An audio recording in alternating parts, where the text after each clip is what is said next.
Minecrafts.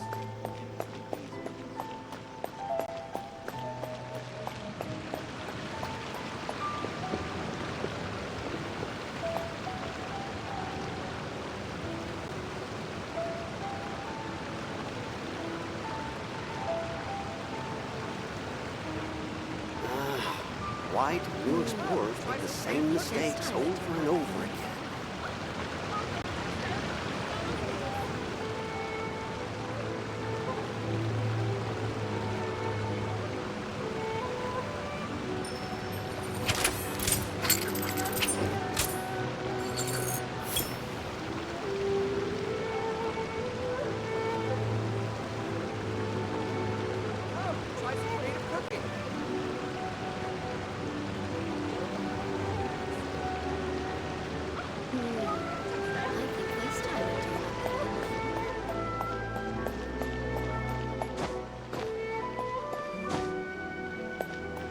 Add Astra.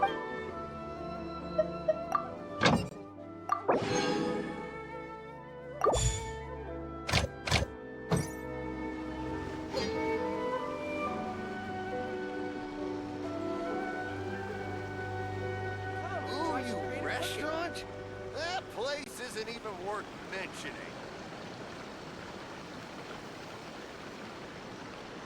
Rebooting. In my role as champion duelist, my opinions do not matter. For when I draw my blade, I am but an instrument of Fontaine's law.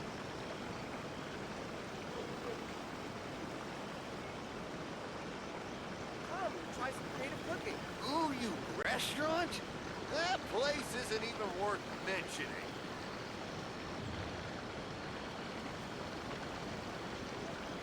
Error.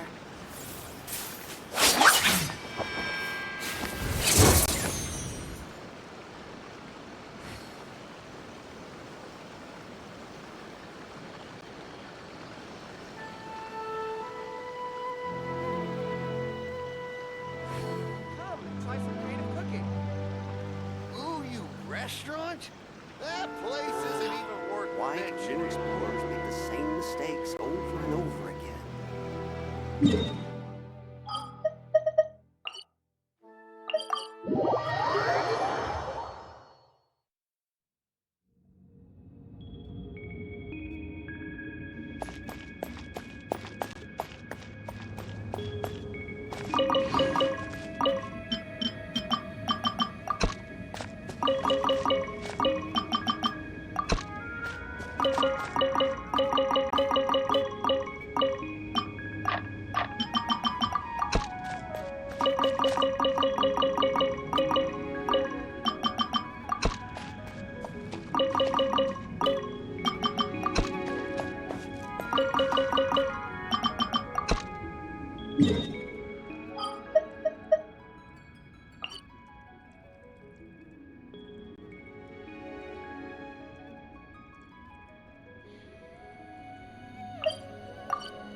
Loaded. Where evil lurks, shoot on sight.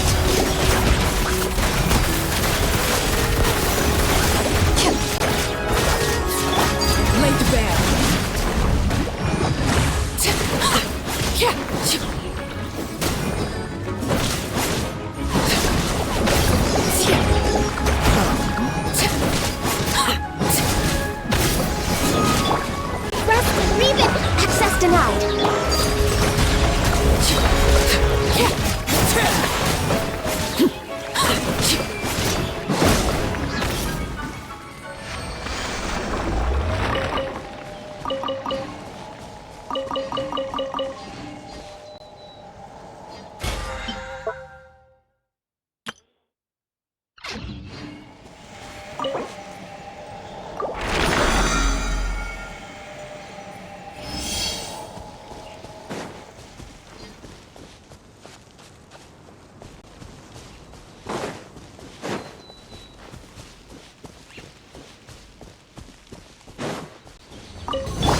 Born of ice and frost. Ready. Hunt them down.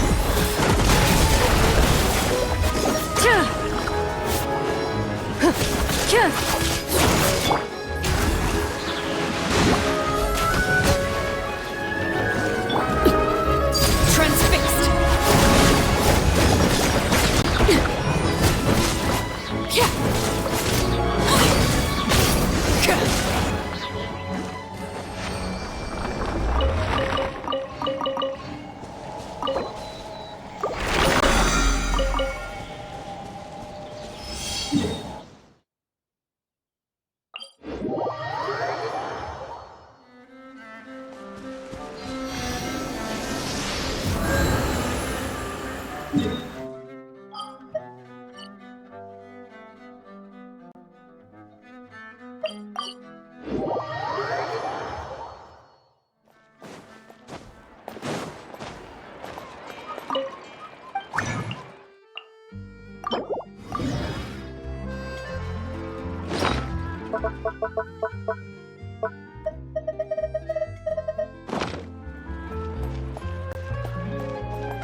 archaeology research.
Solidify!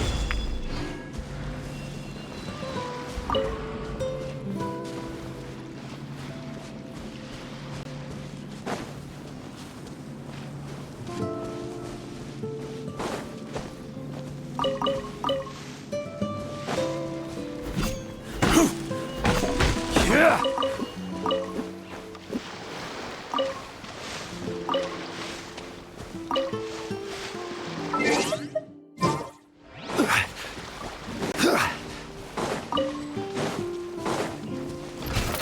Stabilize! Right now, right here.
A duel is a battle of wills, and the Which sword must an go on. extension of the duelist's spirit. Access denied. Hold the line. Into the shadows. Please hold for just a moment. Where evil lurks, shoot on sight. Prior in consideration.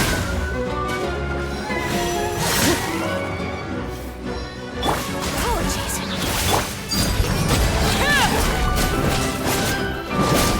Peek out.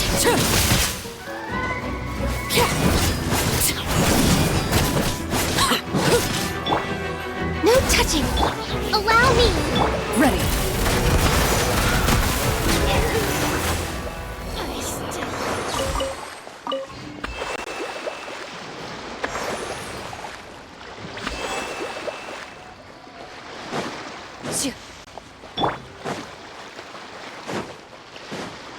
Laid bare.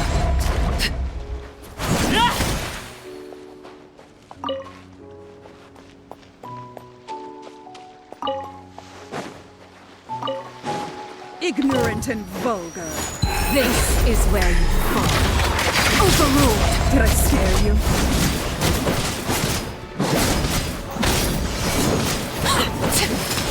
How inconsiderate of me. Access denied. Did I scare you?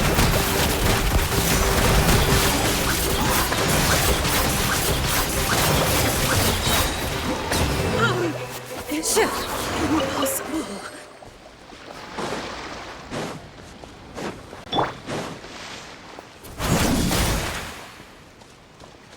Laid bare.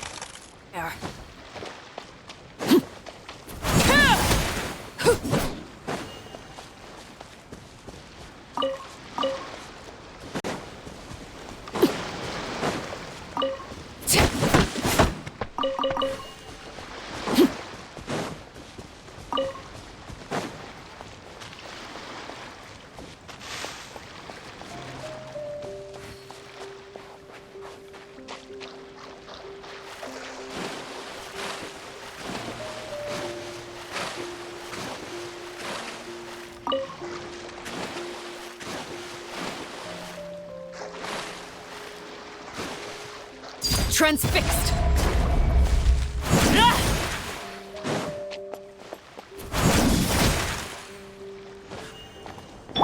Rest and rebuild.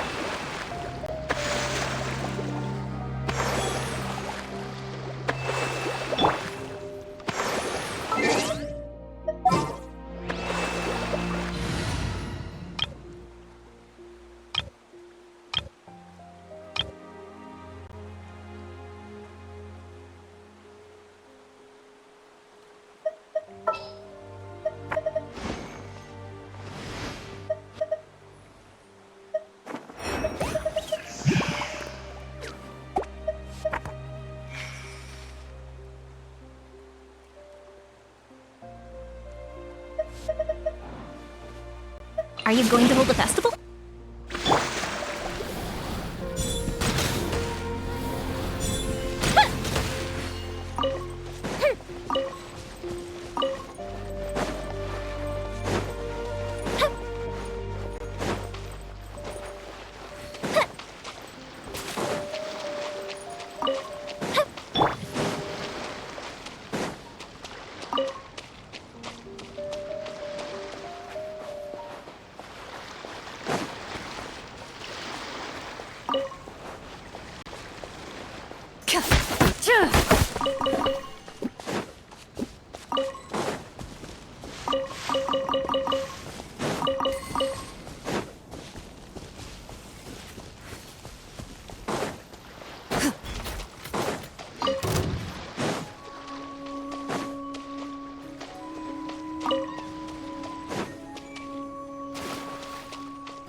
Shoo.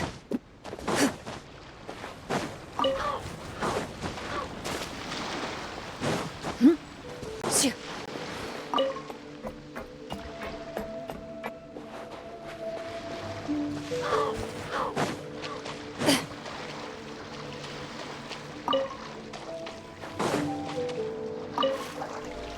Shoo.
Shoo.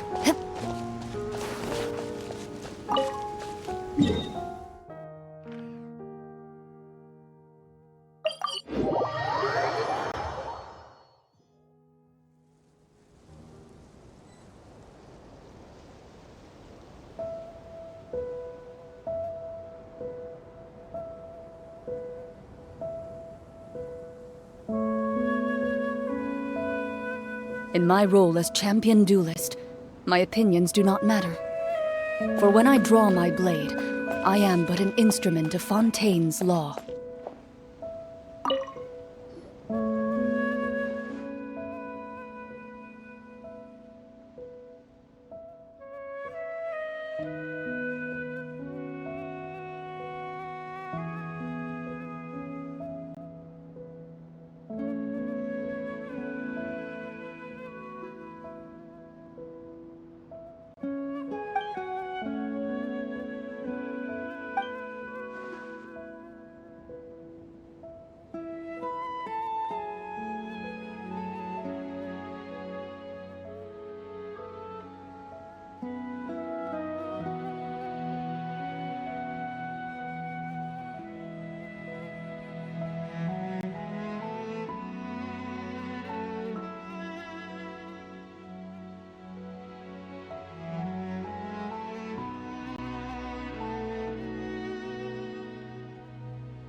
bear.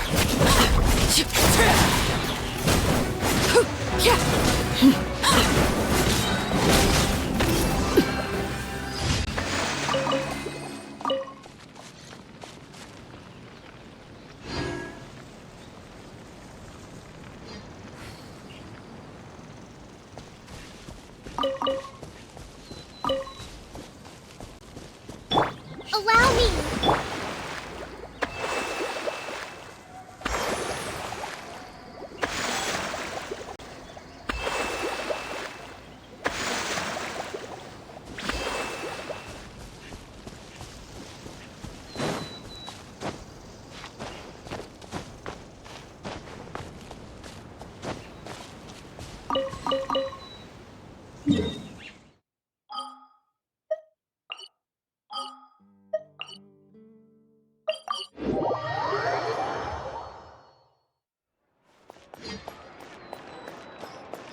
Ad Astra Abbot.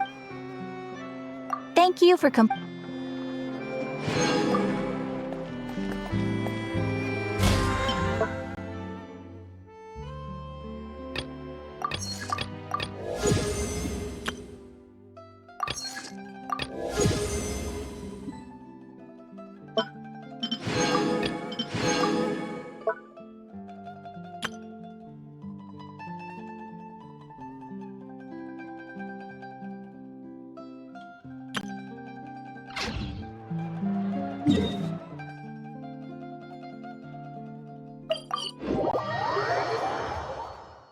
Something you wish to report?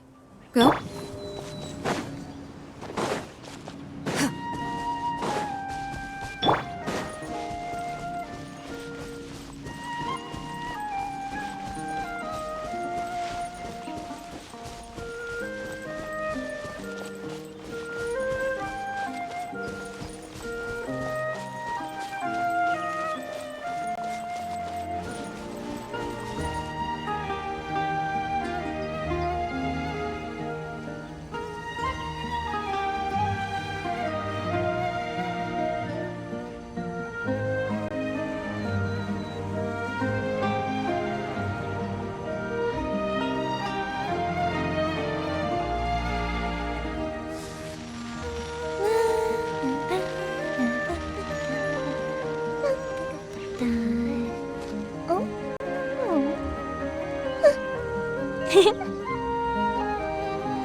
If we've got nothing else to do, why don't I tell you a story?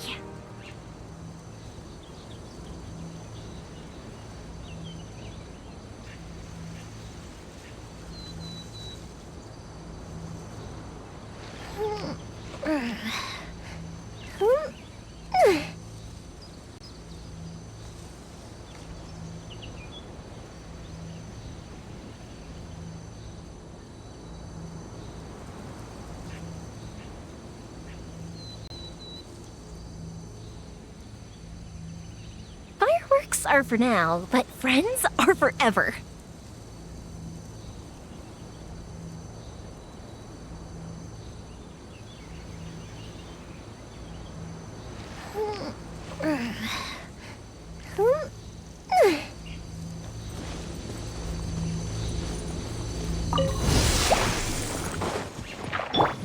Time to testify.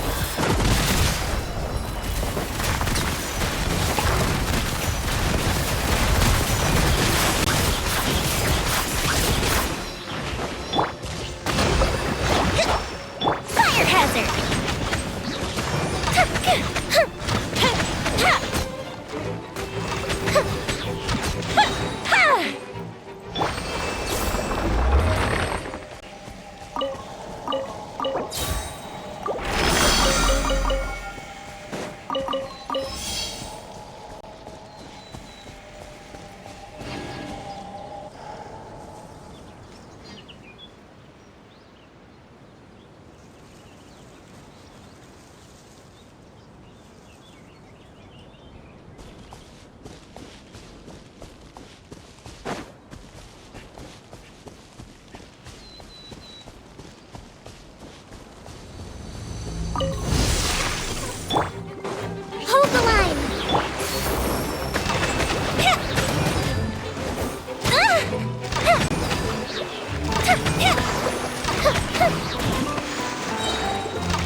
Picked the wrong test subject.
Let's end this now! Picked the wrong Let's end test this now!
Going somewhere?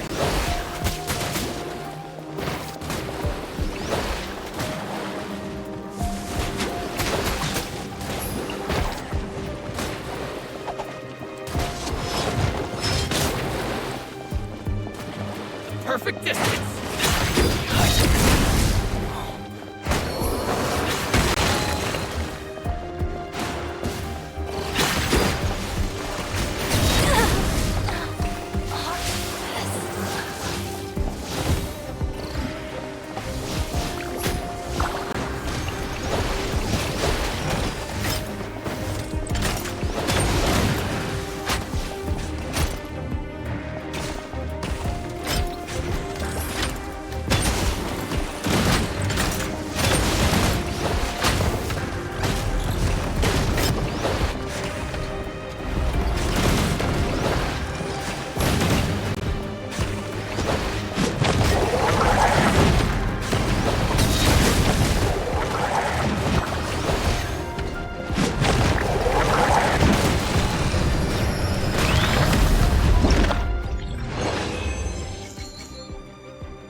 Let's end this now!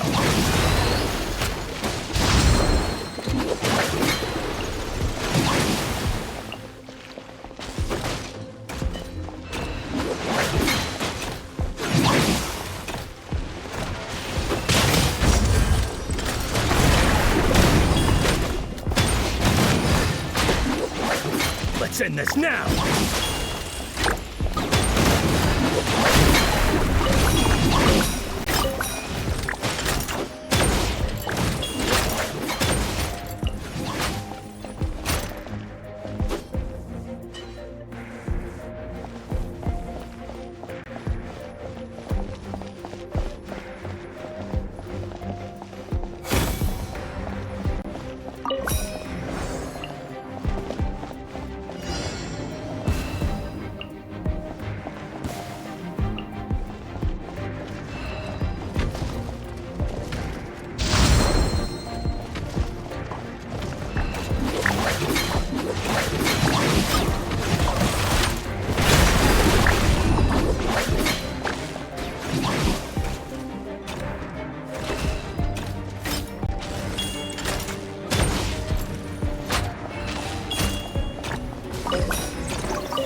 Let's end this now! Let's end this now!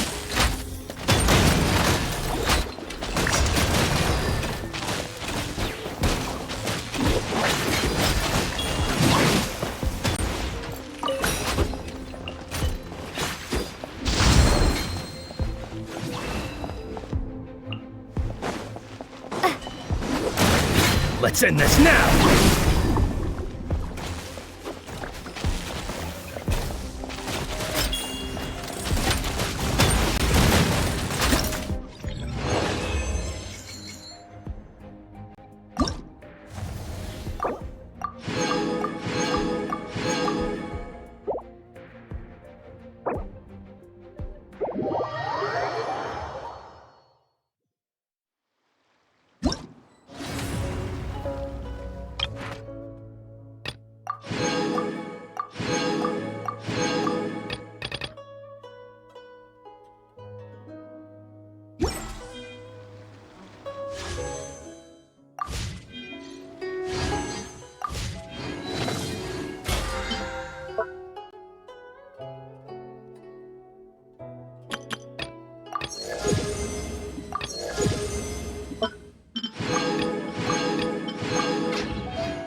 A duel is a battle of wills, and the sword an extension of the duelist's spirit.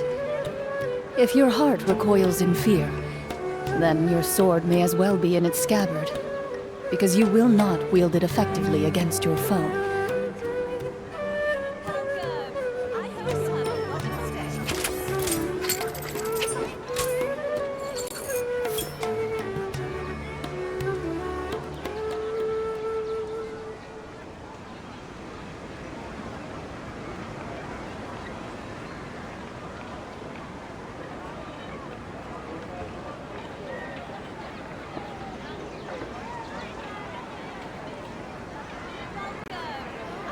In my role as champion duelist, my opinions do not matter.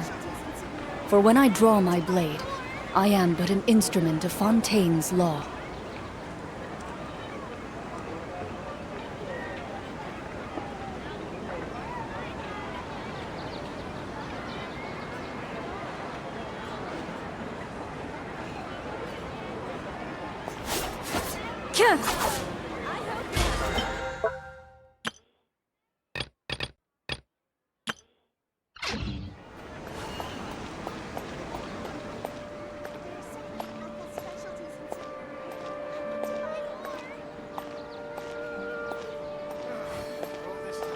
You think my craftsmanship deserves a higher price?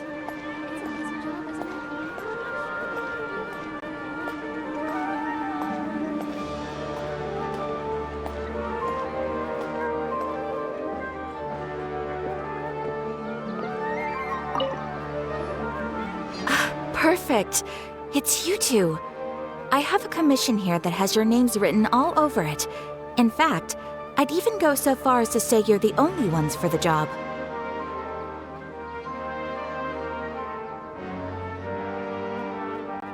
The only ones for the job? Huh. If our help is really that important, it's probably some Archon class commission, right?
The Adventurers Guild doesn't employ that kind of classification system. In fact, this commission is also probably not nearly as intimidating as what you're expecting.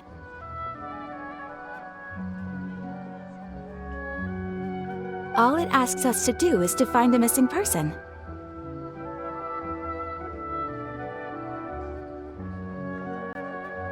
Huh? Then why did you say we were the only ones for the job? I came across this commission while reviewing our backlog not too long ago.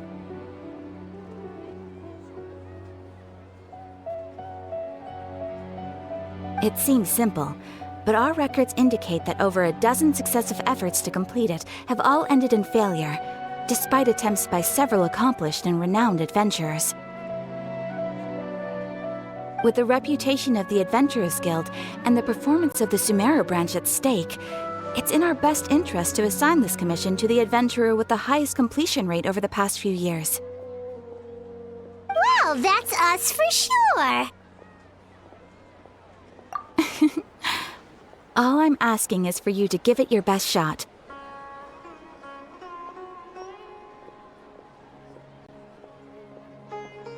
If it proves to be beyond your capabilities as well, I'll talk to the commissioner about canceling the commission.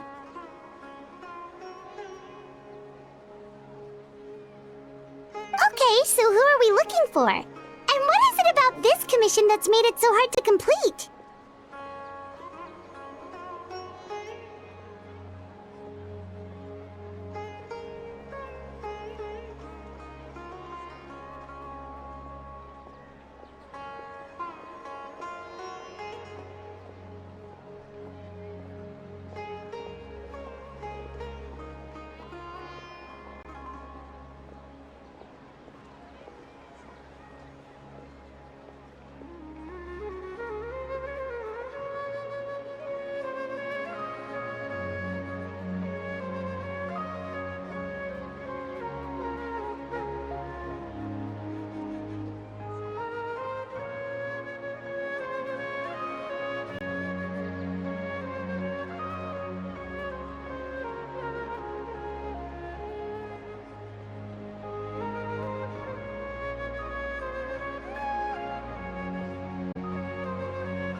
This commission was jointly issued by the residents of Vimara Village.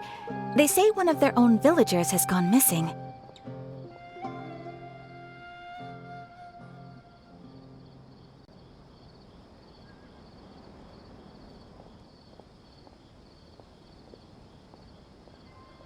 But the problem is, they don't know the missing person's name.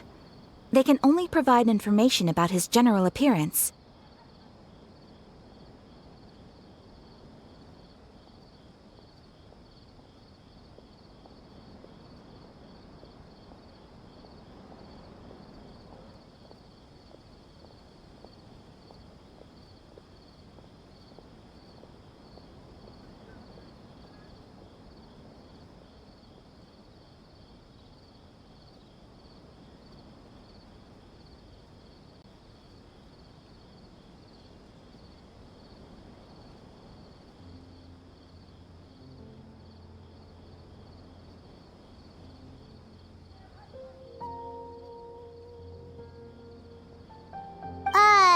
They're all from the same village, but they don't even know his name?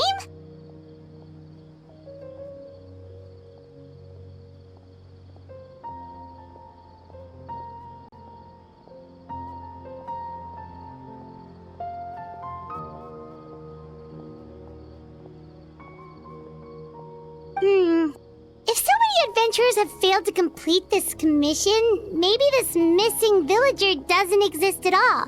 Could it be some sort of a prank or something?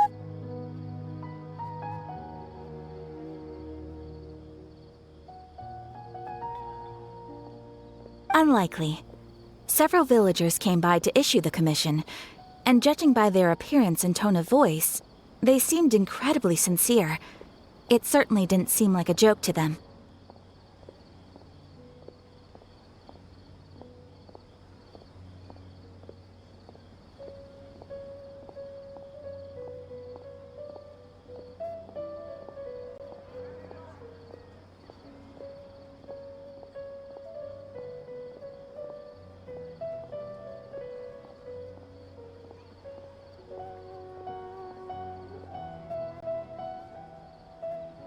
Besides, putting up a commission requires a processing fee. There aren't many upsides to a prank that costs Mora to carry out.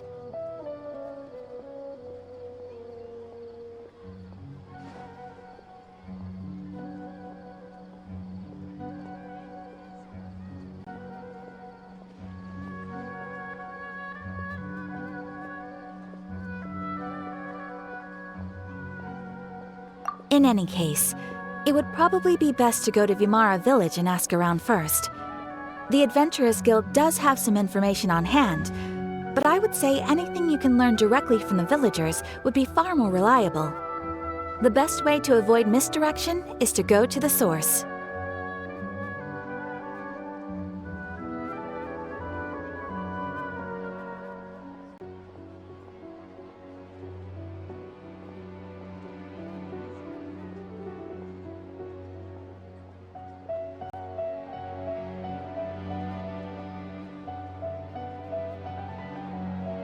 All right then, let's go! Paimon's starting to get really curious about this whole thing.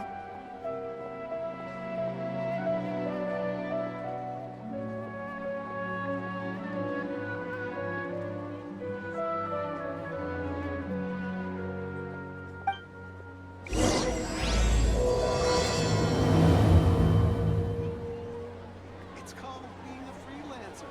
Some folks just don't get it.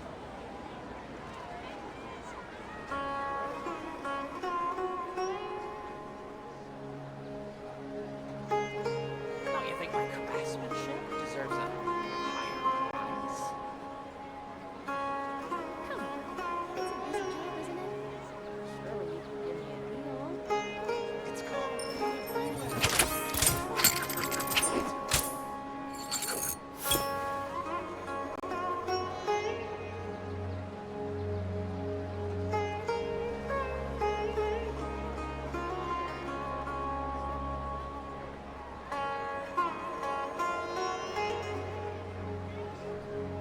Don't you think my craftsmanship deserves a higher price? Some folks just don't get it. A duel is a battle of wills, and the sword an extension of the duelist's spirit. If your heart recoils in fear, then your sword may as well be in its scabbard, because you will not wield it effectively against your foe.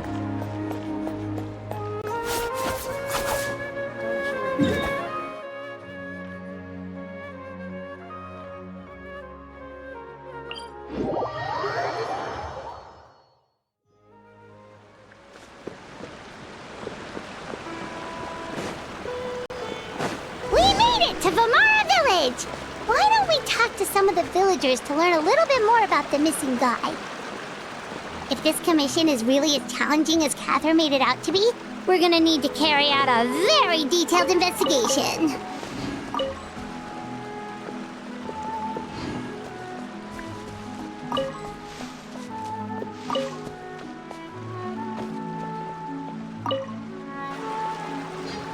Hello there. You looking to buy something? I do business in this area.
know, we're adventurers.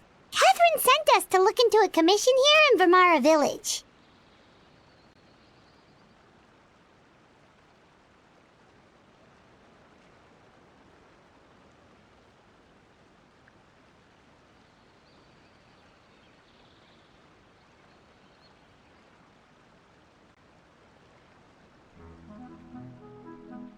Ah, so you're here about that, then. Ah, you're not the first, that's for sure. We've certainly made a lot of trouble for you all.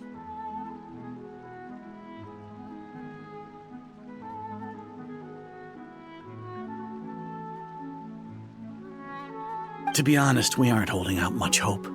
Many adventurers have made their way out here, confident they'd be able to help us, only to leave soon after with nothing to show for their efforts.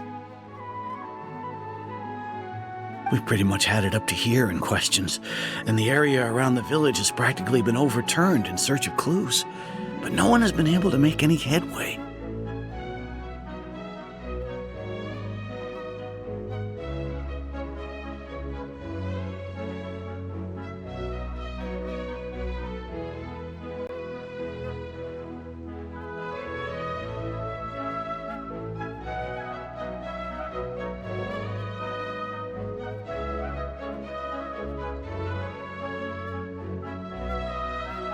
So, this person we're looking for, what's his name? Where did he live? Does he have any relatives?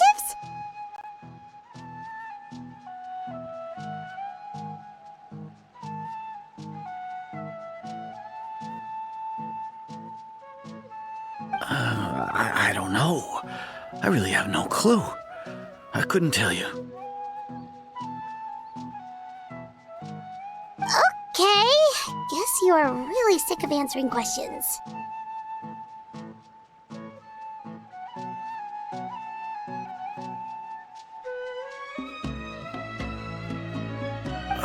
I'm sorry, I didn't mean to sound short with you. I was actually just giving you my answer to your questions.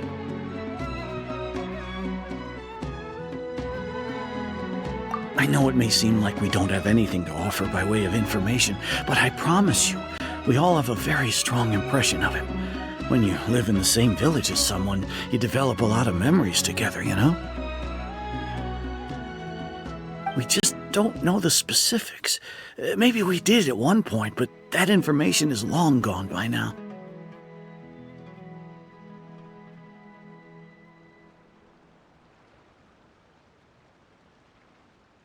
At least that's what everyone in the village seems to think. We've all exchanged what we know, and that was the only logical conclusion.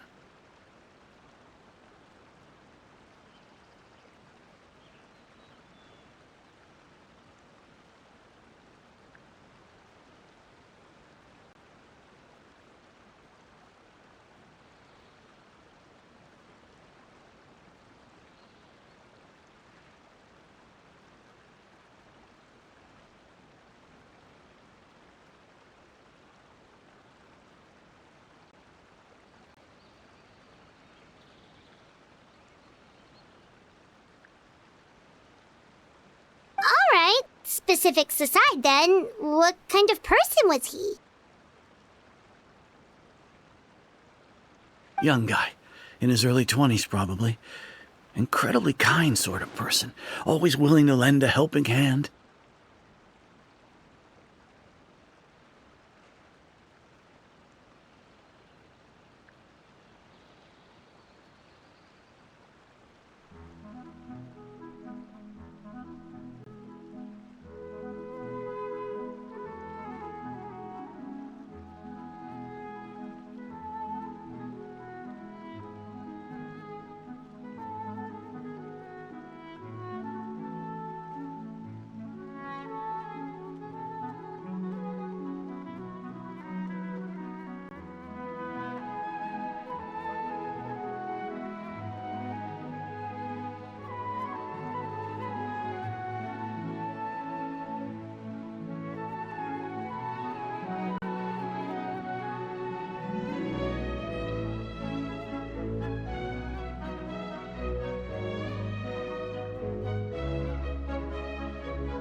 I'd chat with him when I didn't have any customers. I even saw him stick out his neck for others on more than one occasion.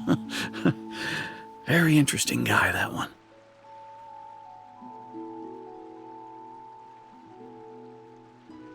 Now that you've started talking about him, you don't seem nearly as down in the dumps as you did before. Seems like he left a pretty good impression on you.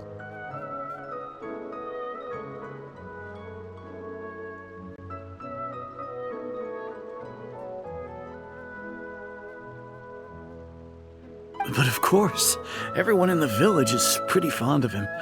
We wouldn't have issued that commission otherwise.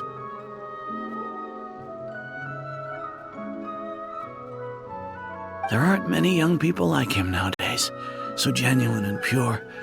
To think that he just up and disappeared one day. I just hope nothing bad happened. Could he have just moved away without telling anyone?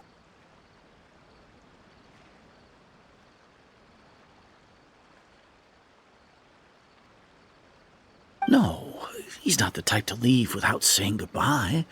And anyway, moving away without being seen by a single person in the village? There's no way he would have been able to manage that.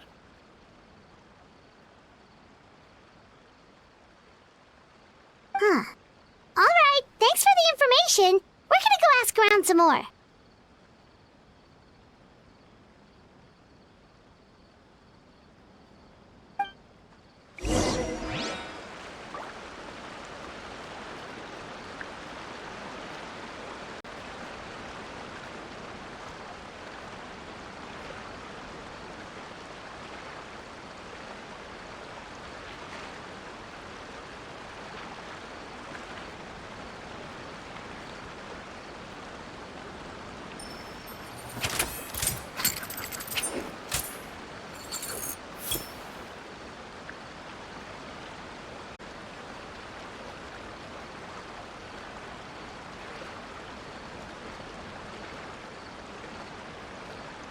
Never lost a duel.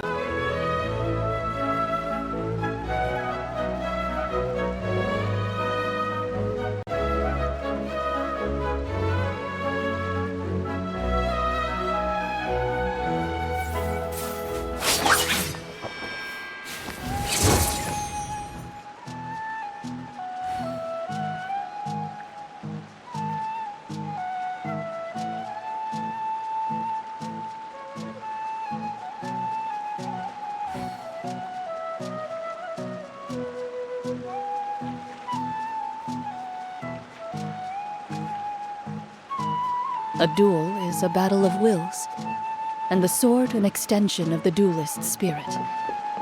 If your heart recoils in fear,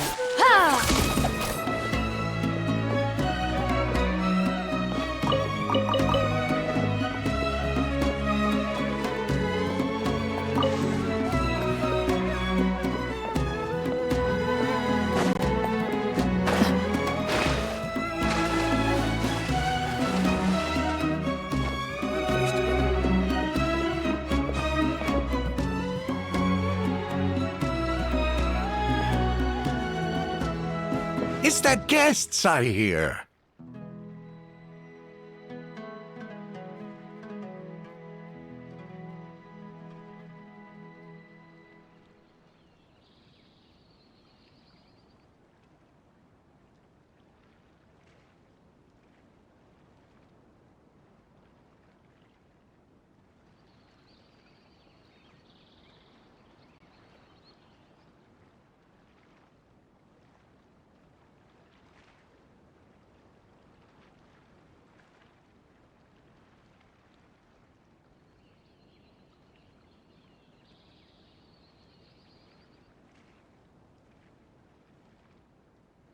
Hi, Grandpa Amadea! We're here to help you look for the guy that's gone missing.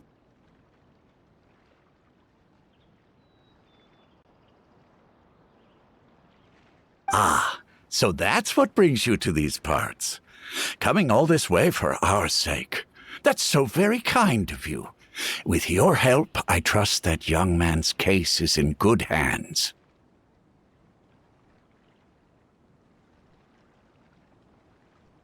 Could you tell us a bit about him?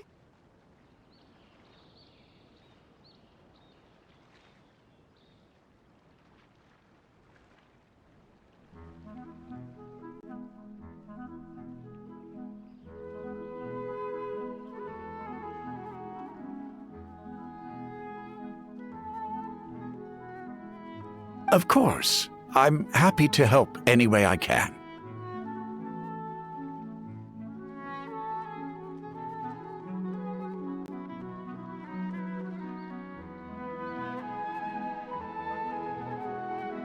With my failing eyesight, I'm afraid I can't offer much about his appearance. But I do remember hearing the sound of his voice. Not recently, of course. That loss has left me feeling quite empty.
I don't think his parents are still living in the village, but somehow he never seemed lonely. In fact, he was usually the one offering companionship to others. He would often take time to visit the elderly or play with the orphans in the village.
And whenever someone had something on their mind, he was there to listen with open ears.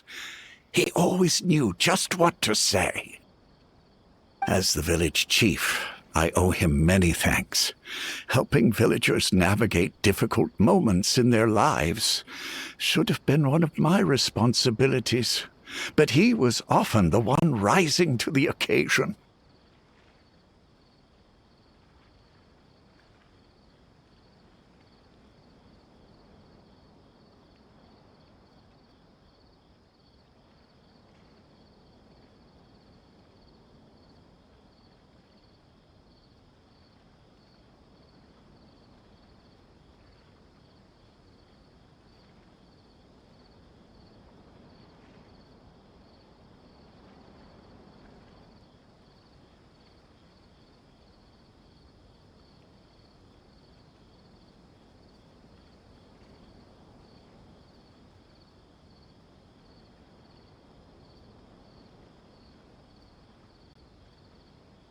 Wow, he seems like such a nice and gentle person.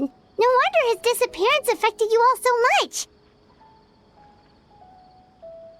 But, you wouldn't happen to know any details about his name, address, or family situation, right?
I'm ashamed to admit it, but I just can't remember. No matter how you look at it, I should know those things. But for some reason, no matter how hard I try to remember, the information just doesn't come. Perhaps my age really has caught up with me this time.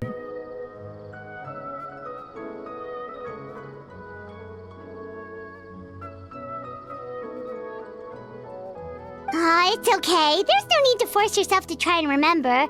We'll figure something out.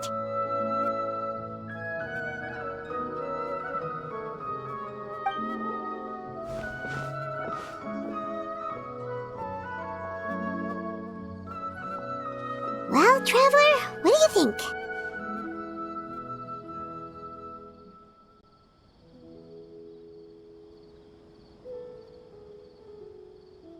I don't think so, too.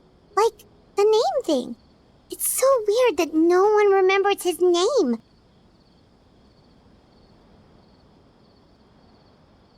And nobody has been able to tell us anything about his family or where he lived. It's like this guy's been erased from reality or something. Wait, so you're saying it's not that he's been erased, necessarily, but more like he never existed to begin with?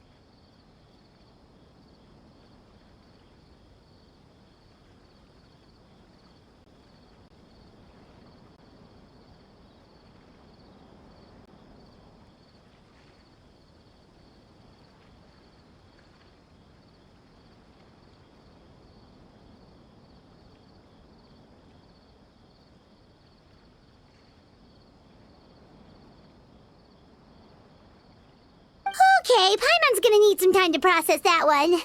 Someone who only exists in people's memories?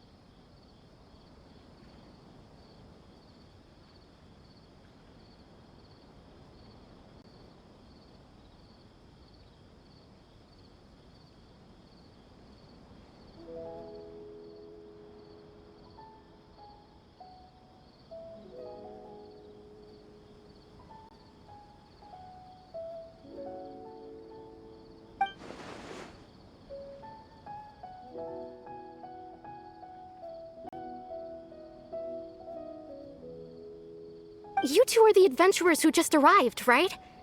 You're here for the Vamara Village Commission?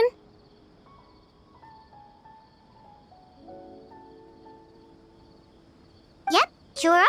We were just looking into the case. I'm so glad to hear that. Thank goodness you haven't given up. I've been so worried the Adventurers Guild might cancel our commission. My name is Atosa, by the way. I grew up here in Vamara Village. Anyway, I just wanted to say, please keep searching for a missing villager. I'm begging you. You have to find him.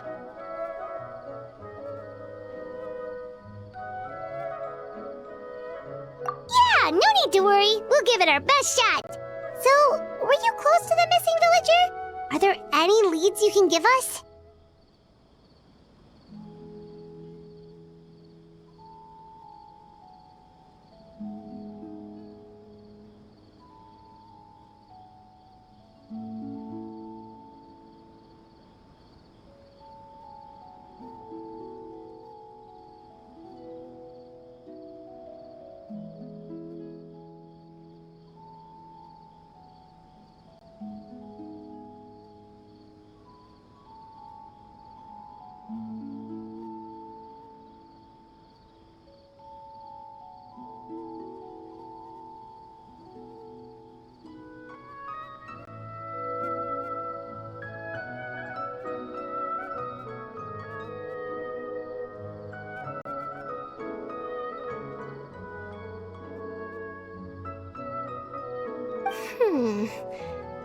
I'm not sure this counts as a lead, but follow me. There's a place I'd like to show you.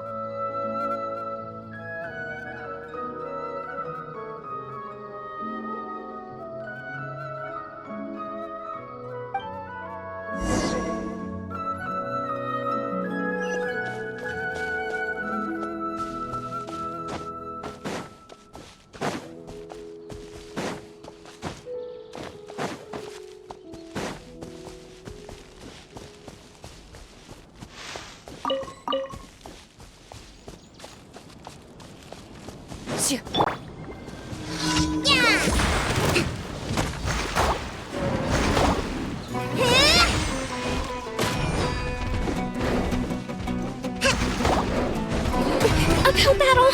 Let's move out.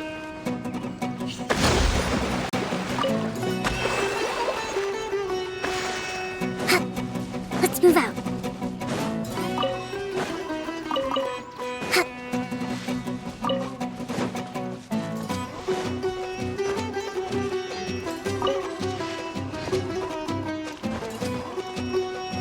Let's move out.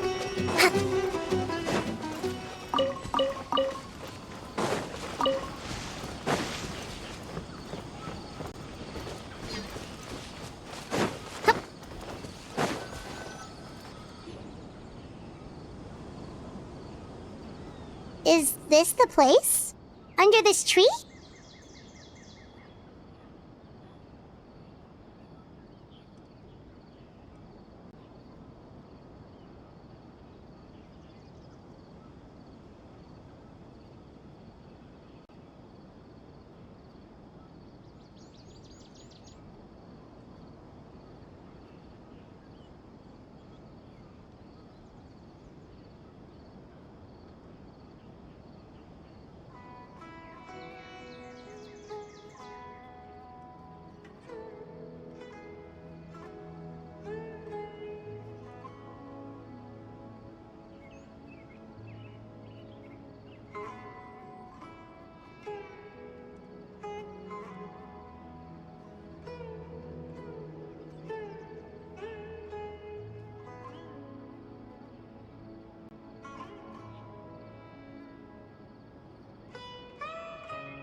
Yep.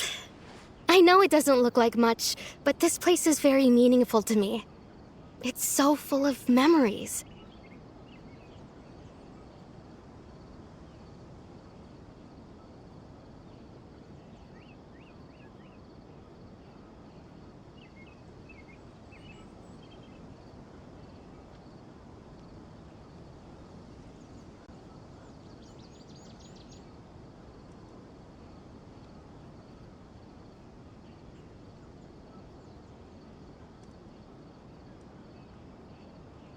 We used to always sit together under this tree and talk.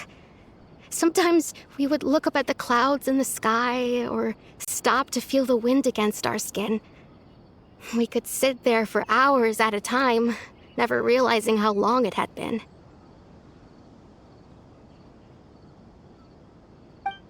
I was actually adopted by the people of Vimar Village. The forest rangers found me in the woods as a child.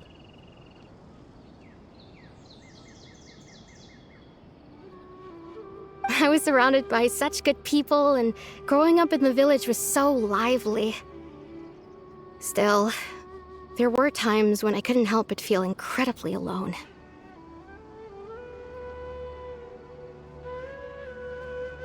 Alone?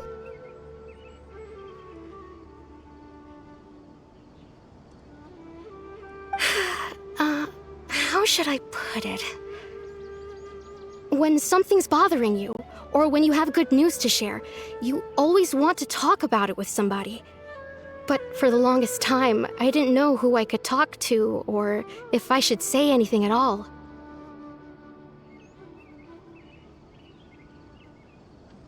Everyone has their own problems to deal with.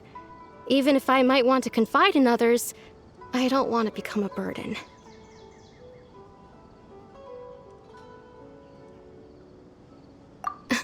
Really? You know exactly how I feel?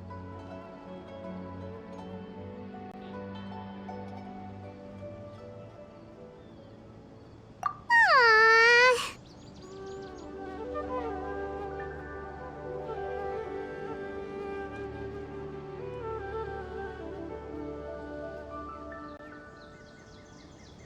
Wow, that sounds really nice. You're quite lucky. When it comes to our missing villager, well, I guess you could say that to me. He felt like both a family member I could rely on and a friend who could really understand me.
No matter what came my way, I knew I could always talk to him.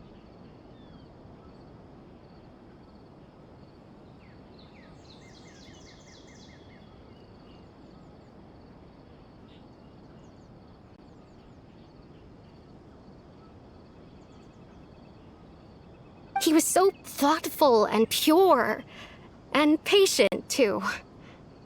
Whenever I talked to him, he would always seem so interested, as if the things I was describing were just as important to him as they were to me.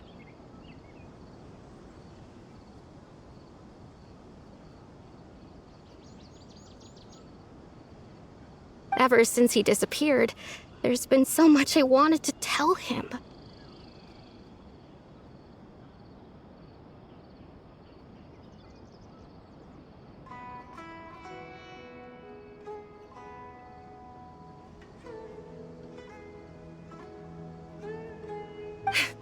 No, none of those things matters now. I just really want to see him again.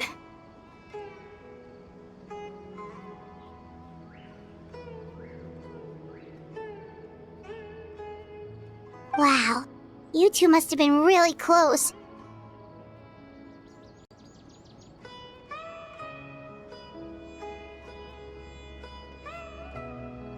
Did he ever tell you anything about himself?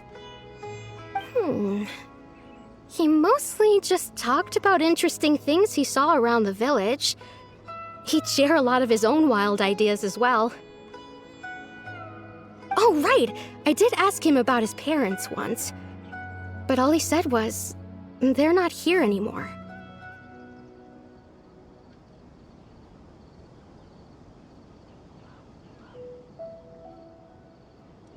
I didn't know whether that meant they had left the village or passed away, and I didn't want to pry.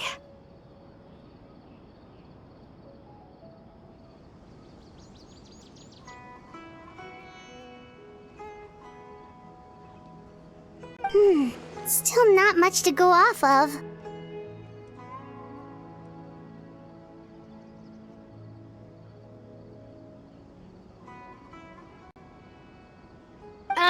Look at me. Talking your ear off and still nothing to show for it. I'm sorry I wasn't more help.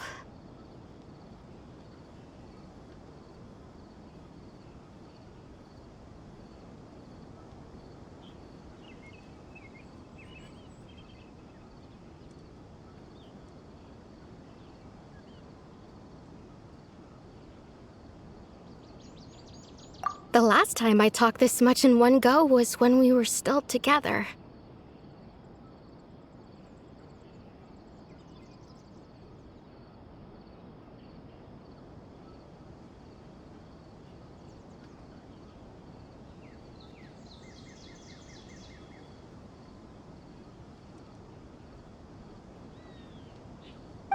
Come to think of it, every time we talked, it always seemed to be around dusk. Just like right now.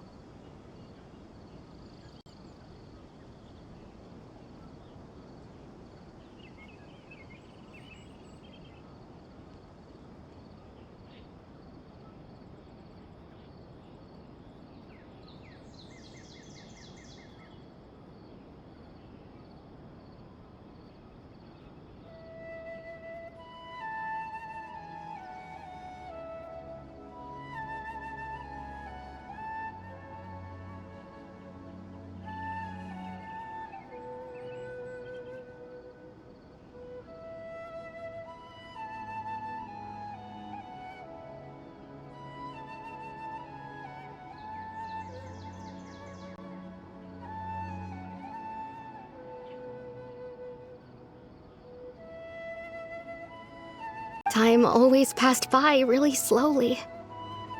Even when it felt like we'd been talking for hours, the sun would still be at the same position in the sky.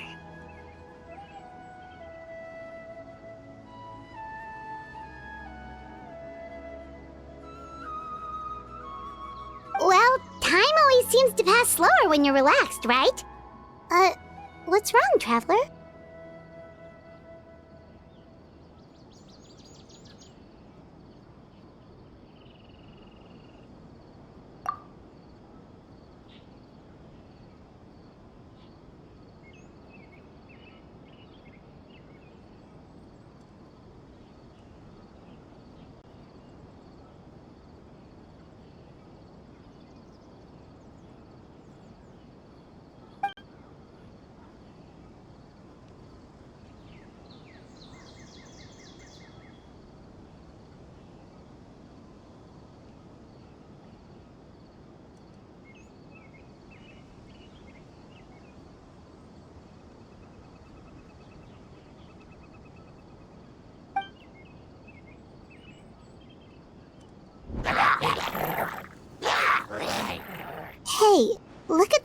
churls over there. Doesn't it seem like they're acting a little strange?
The Abyss Order.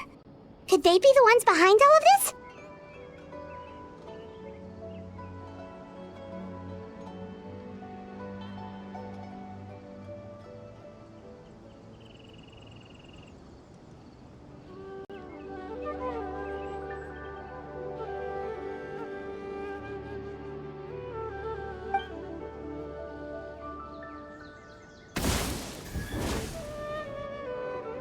Uh-oh, we've been spotted! Quick, get ready to fight!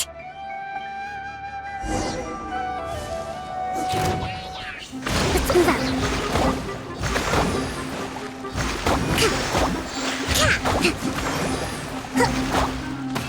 Ready.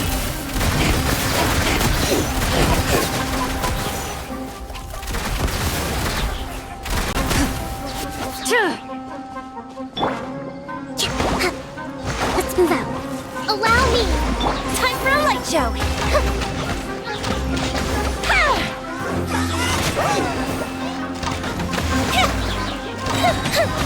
Here come the fireworks!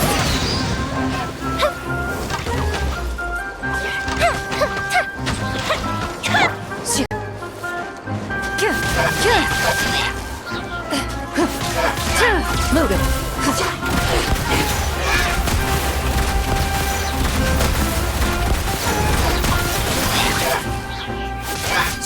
Hold the line!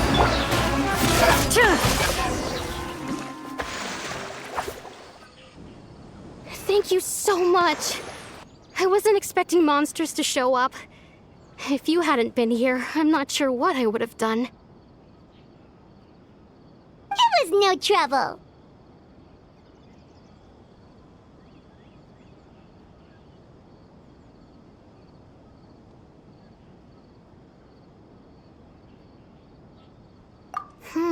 Now that I think about it, the hilly trolls around Vimara village have been a lot more active lately.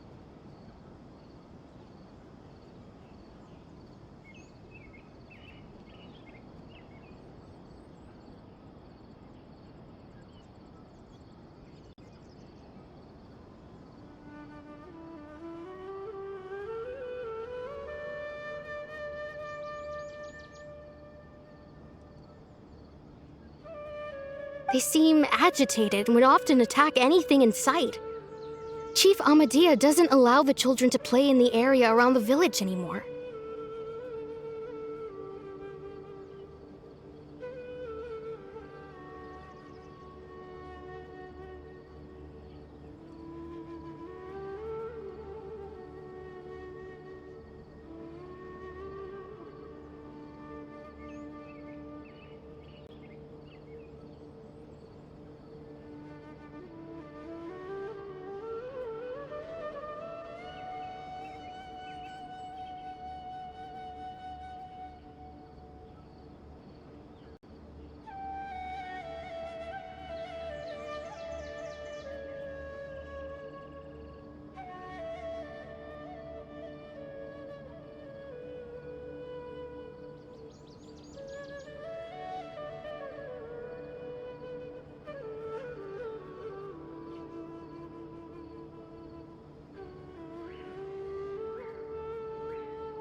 Abyss Order really is involved.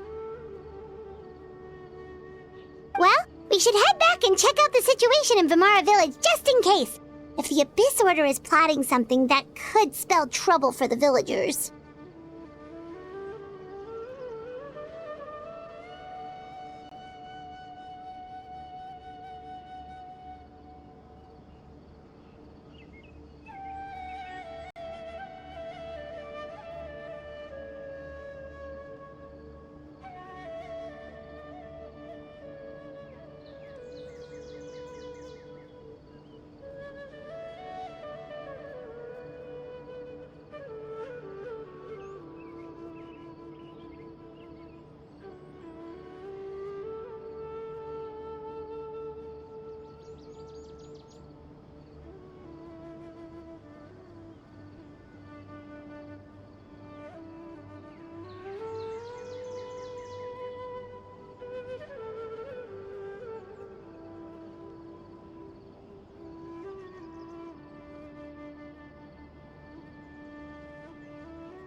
Wait a second.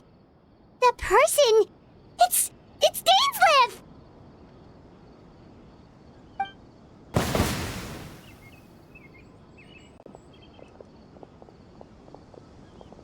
Ah, it's you two.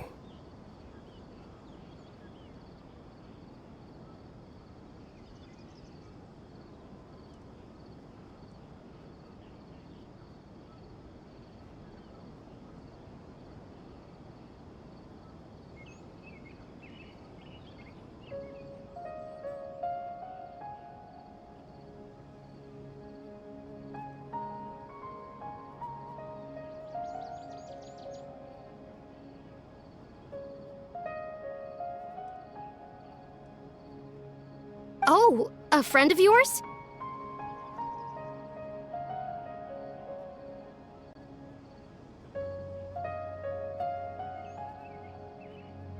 Well, I'll leave you all to it then. I should head back to the village and check up on Chief Amadea and the others anyway. See you later. Yep, see you later, Atosa!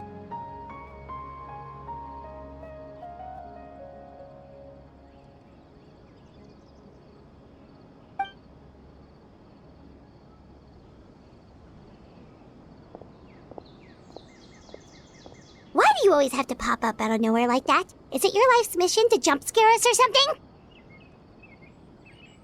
It's hardly personal, or intentional for that matter. As long as you and I are both in pursuit of the Abyss Order, we're bound to cross paths.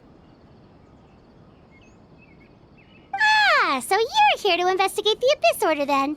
That would explain the monsters you were fighting just now. Naturally. Hold on. Are you not here for the same purpose?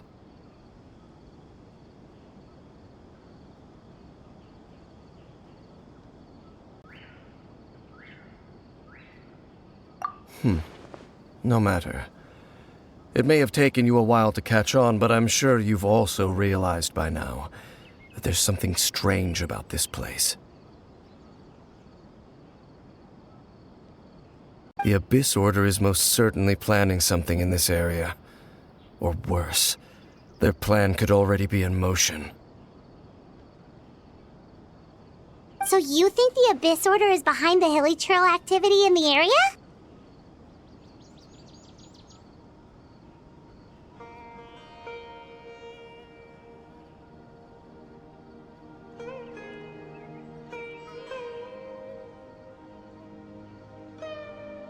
As things stand, I highly doubt that is their primary motive. I would imagine the increased hilly trail activity is merely a byproduct of whatever it is they're really trying to accomplish. Still, the hilly trail activity is causing a lot of problems for the people here. We should stick around for a while and protect the village, don't you think?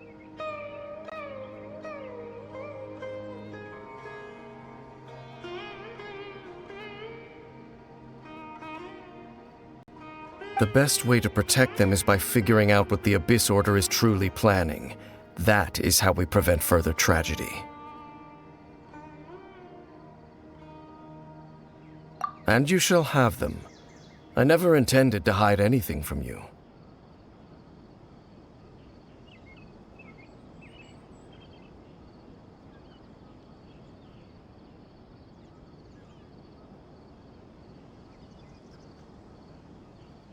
Don't worry. There should be ample time to talk.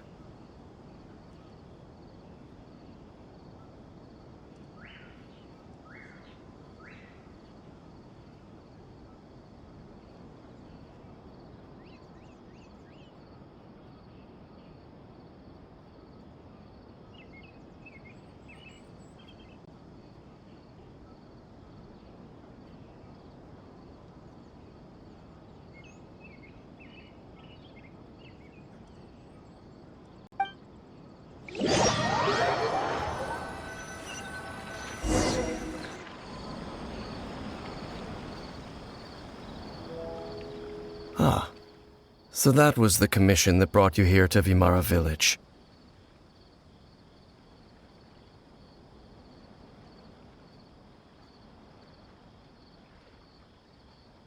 Someone who seems to only exist in people's memories. That is indeed quite intriguing. I would agree that it's unlikely you have a simple missing persons case on your hands. However, any possible connection to the Abyss Order is still unclear.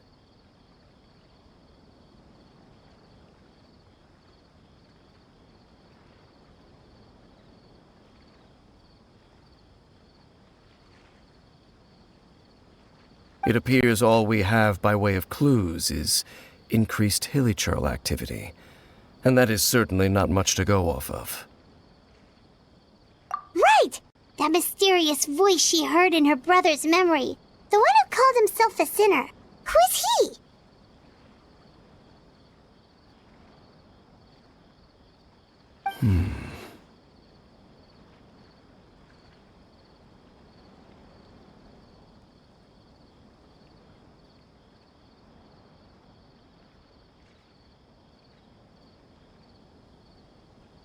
Traveler, let me ask you this. Do you believe your sibling to have betrayed you? I sense hesitation in your words. After all, you still haven't figured out the whole truth of what happened.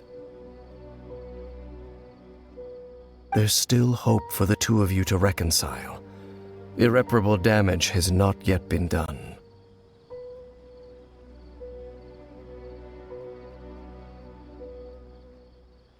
The sinner you wish to know about, his situation is different.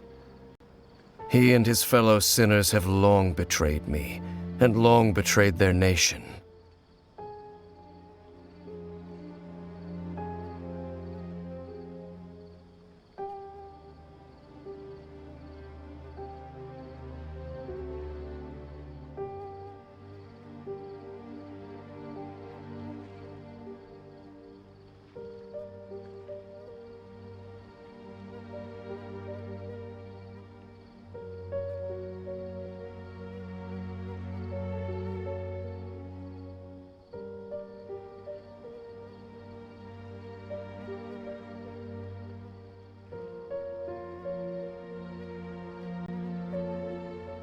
His name is Vedderfolnir.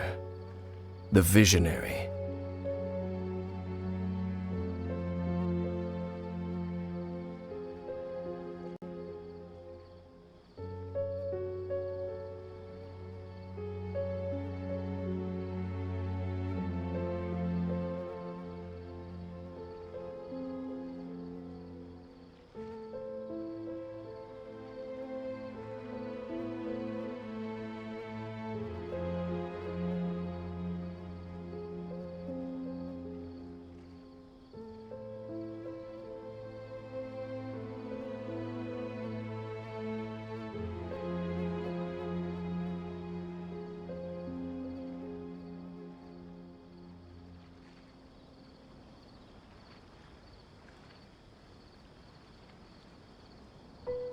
I'm loath to admit it, but he is also my kin, my older brother.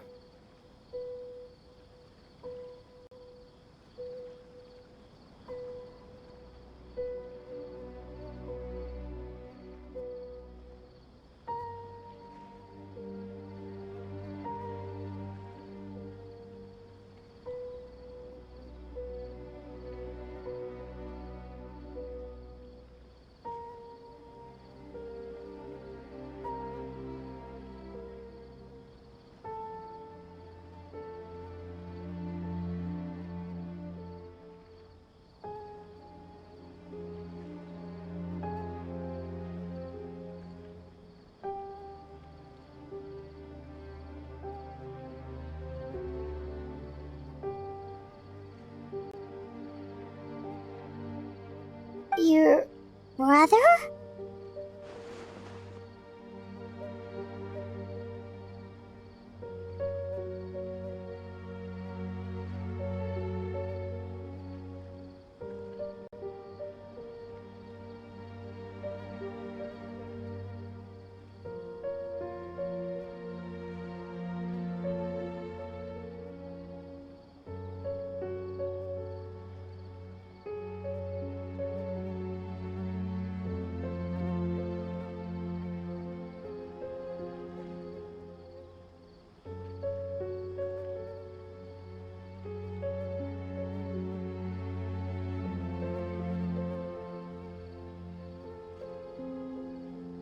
There were 5 of them, the 5 sinners of Canria.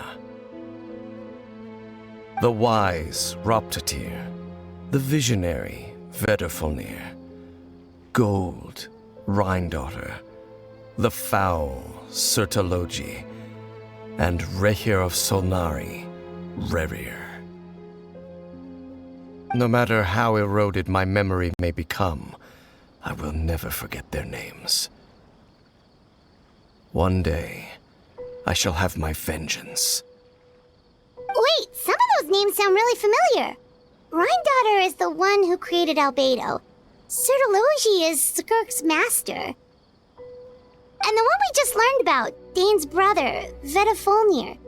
If he was the voice of the sinner, then the one who inspired Clotar to create the Abyss Order was him.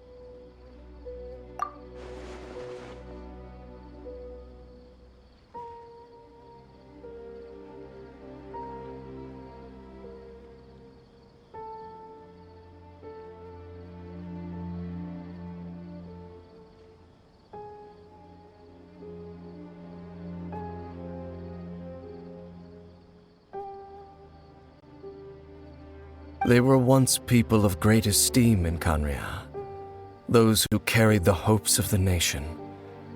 They were the best of their peers, outstanding in their respective fields.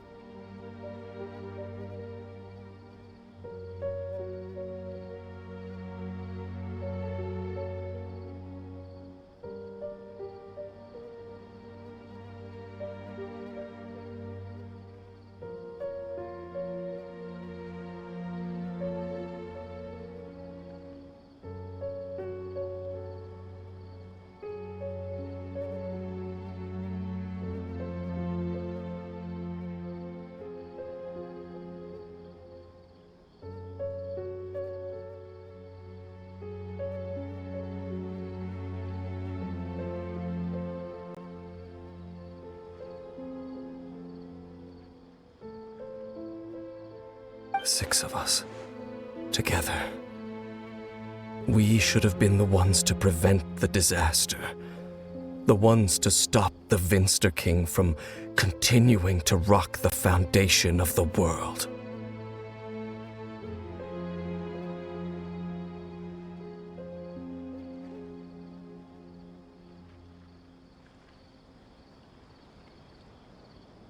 Yet, deep within, the 5 of them craved something more.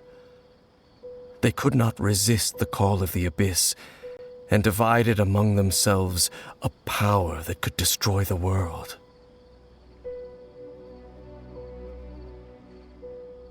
So they became sinners, but also transcendent beings, each in possession of world-shattering power. And when the cataclysm occurred, not one of them stood up in defense of their nation.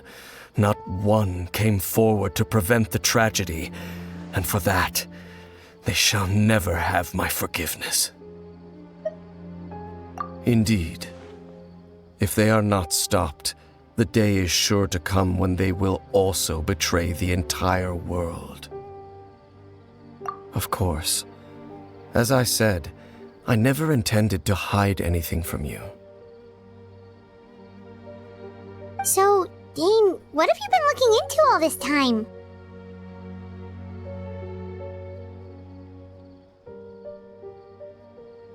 I've continued to investigate the questions surrounding the Loom of Fate. It's been quite some time since the initial operation was launched.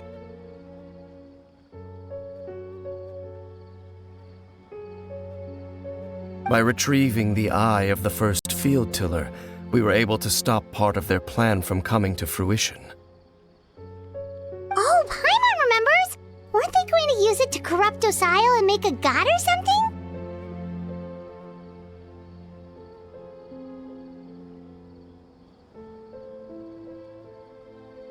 Indeed. However, it's obvious that was just some sort of technical experiment.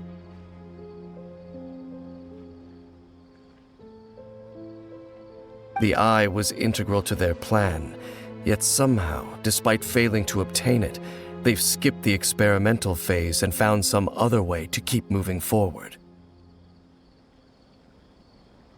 There are many signs pointing to that effect. Then what should we do? It's not too late, is it? Our most pressing concern is to determine the purpose of the Loom of Fate. From there, we'll be able to deduce the Abyss Order's true objective.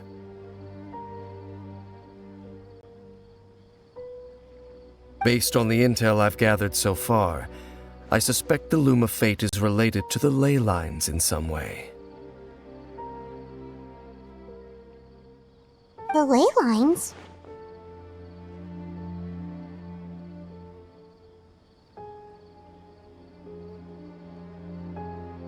Traveler, you were able to observe your siblings' memories last time, yes?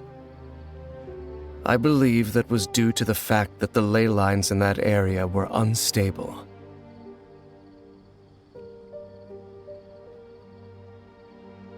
My recent investigation has shown that Abyss Order activity in a particular area is usually followed by a series of issues with the ley lines. Wait, then our commission here in Vimara Village, the person who seems to exist only in people's memories, could it be connected?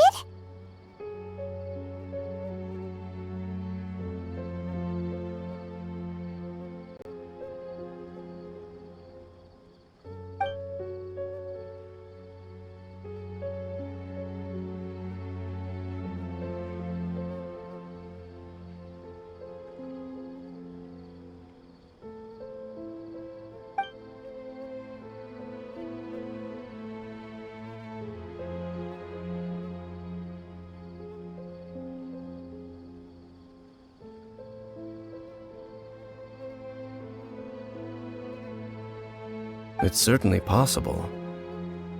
I'll join your investigation tomorrow. This missing persons case could very well turn out to be the key to unraveling these mysteries.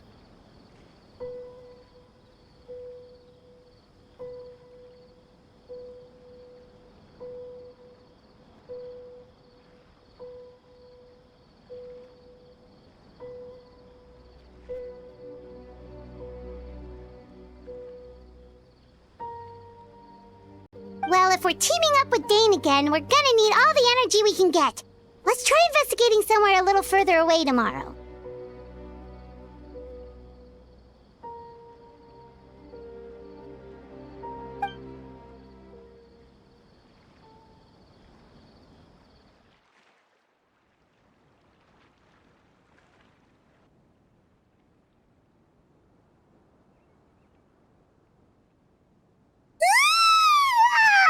So tired.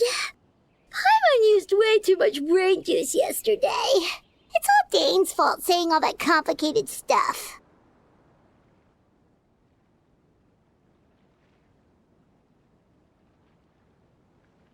Well, let's go find Dane! We've got a lot to do today.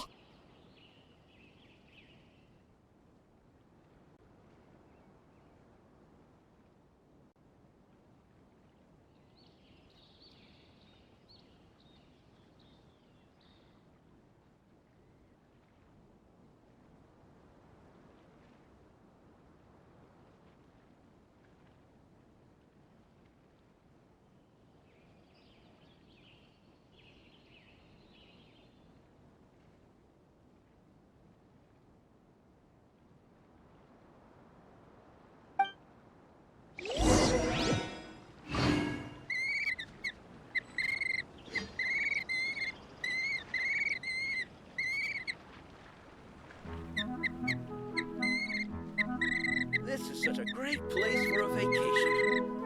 Let me just take a few more days off.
Dane? Hello, Dane? Why are you just zoning out over here?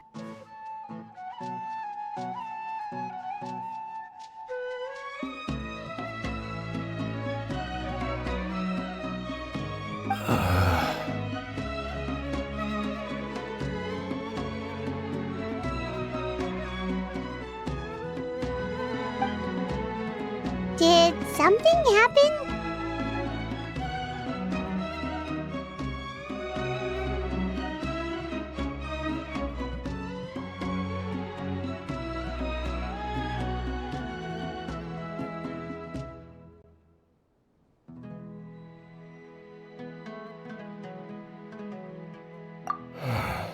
The missing person from your commission.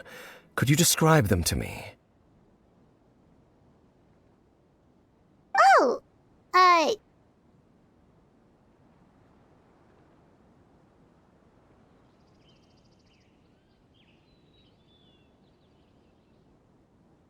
young guy? Early 20s? Seriously, Dane, what's going on?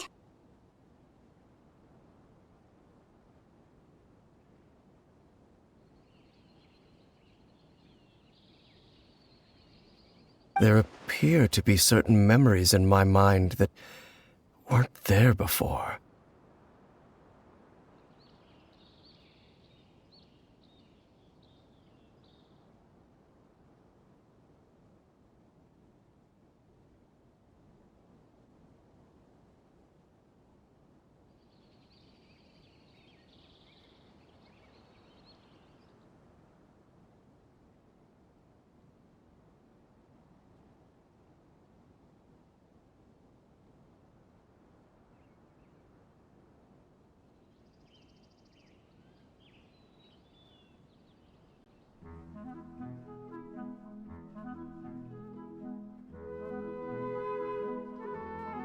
Memories of him.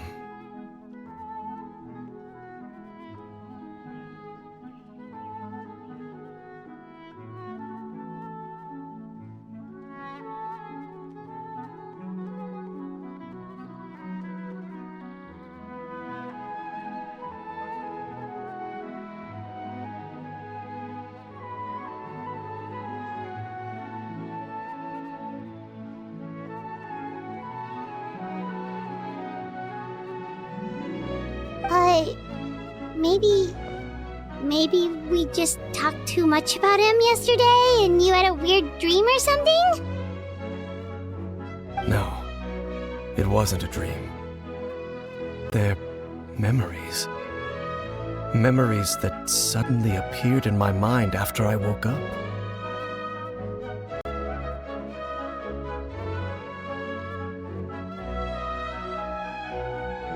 And I'm certain I've never met this person before.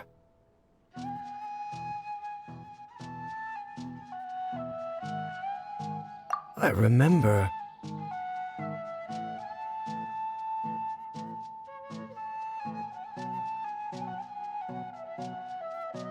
handing him the eye of the first field tiller.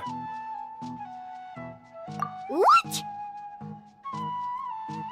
Okay, so this missing person definitely has something to do with the Abyss Order then!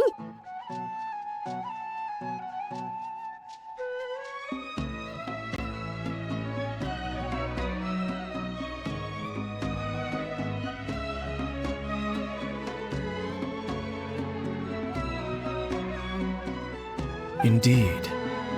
And it appears he possesses the ability to implant memories into the minds of others.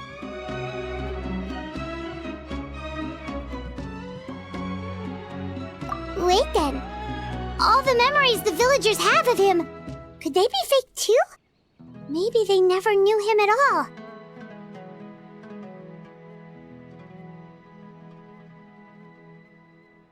But why would he do something like that?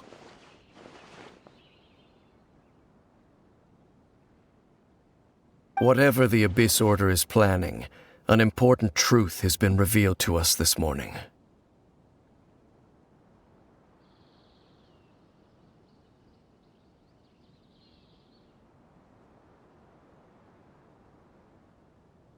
What sort of truth?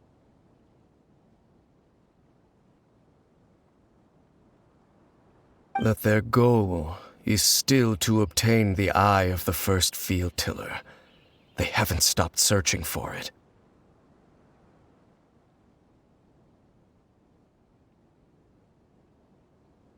I am the only person who knows its location.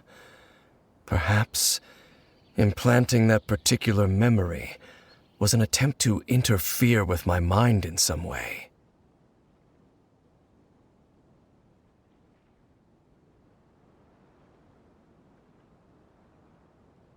Your concerns are not entirely unfounded.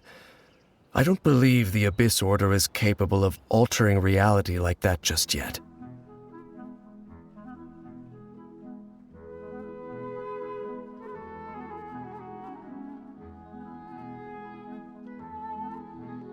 However, considering their single-minded pursuit of the Eye, I would say an equal level of caution is in order on our part.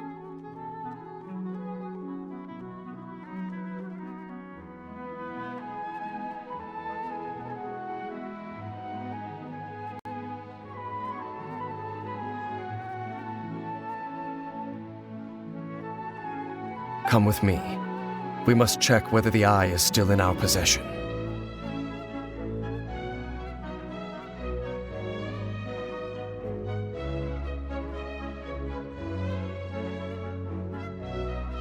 Oh, so you're going to take us to where you hid it?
Of course.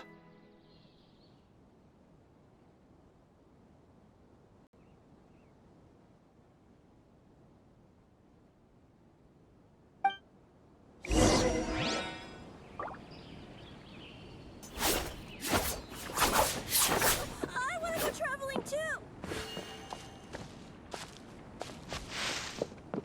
I gotta grow up quickly so I can go find Rana.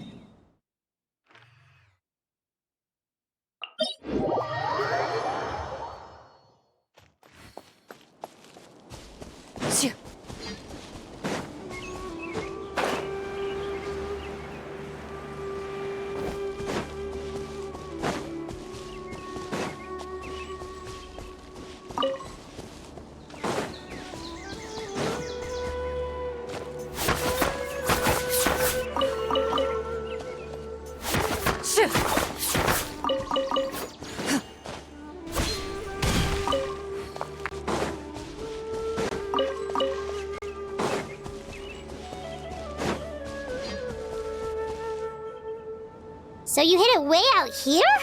Not an easy place to discover, that's for sure. Well, let's go check to see if it's safe.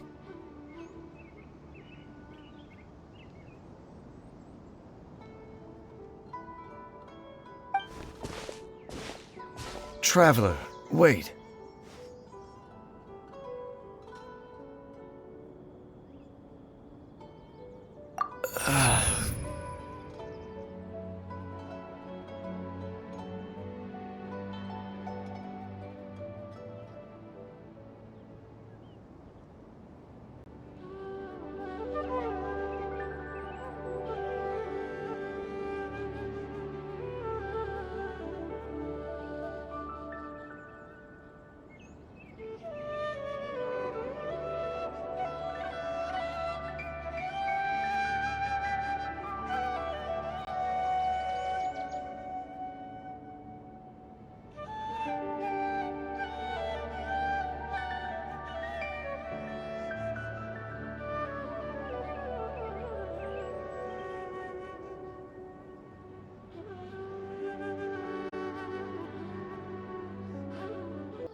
We've no time to lose. Let's head inside.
I've faced many opponents in my duels.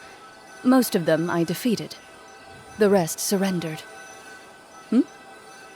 No, I have never lost a duel.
The mechanisms here have changed over time.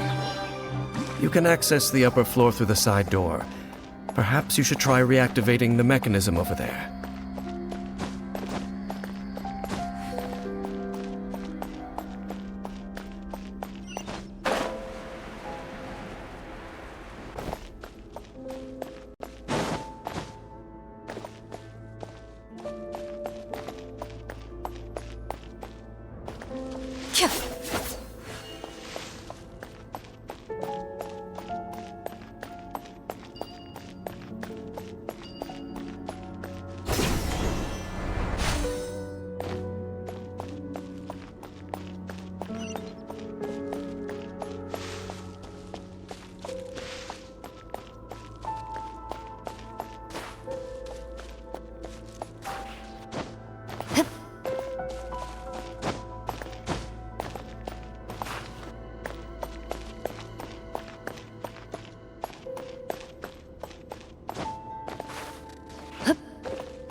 Rest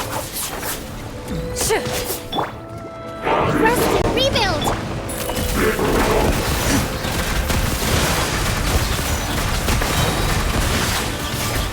Time to testify.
A duel is a battle of wills, and the sword an extension of the duelist's spirit.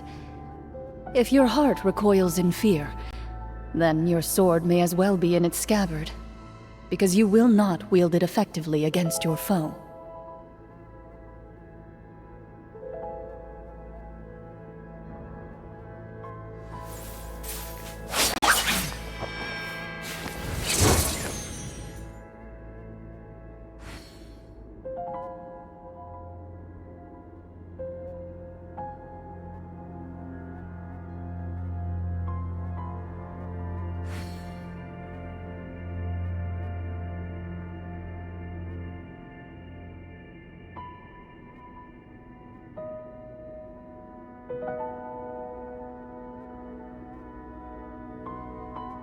I've faced many opponents in my duels. Most of them I defeated. The rest surrendered. No, I have never lost a duel.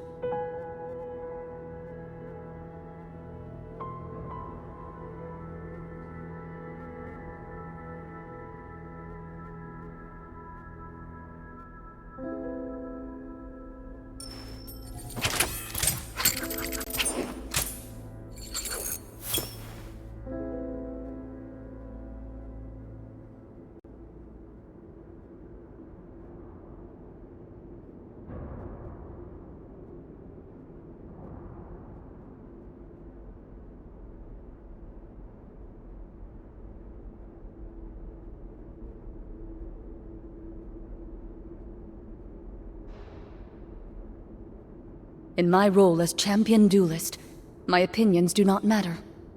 For when I draw my blade, I am but an instrument of Fontaine's law.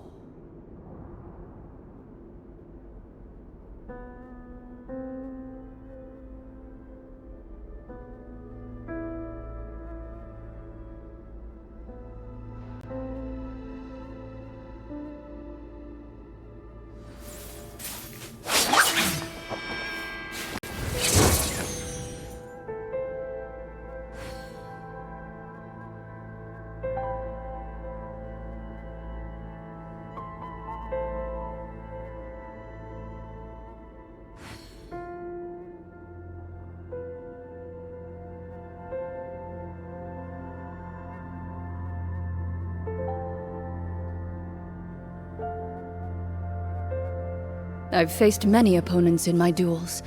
Most of them I defeated. The rest surrendered.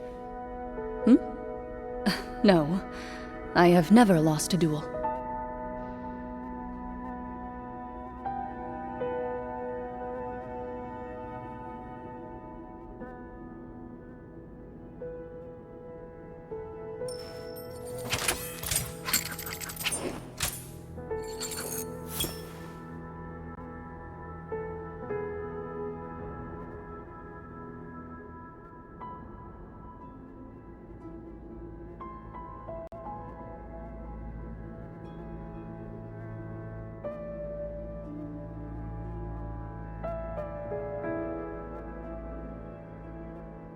A duel is a battle of wills, and the sword an extension of the duelist's spirit.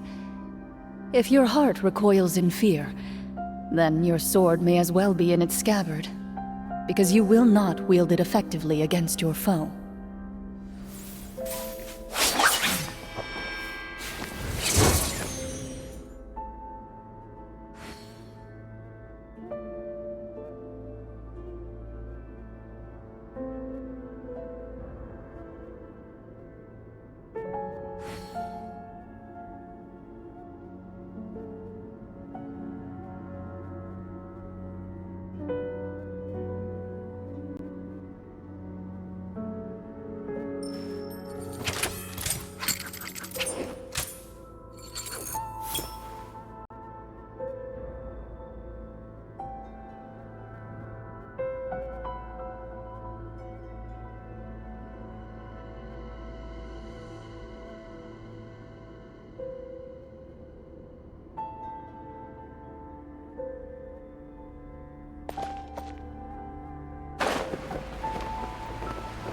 Make sure all the runes are pointing in the direction indicated by the light.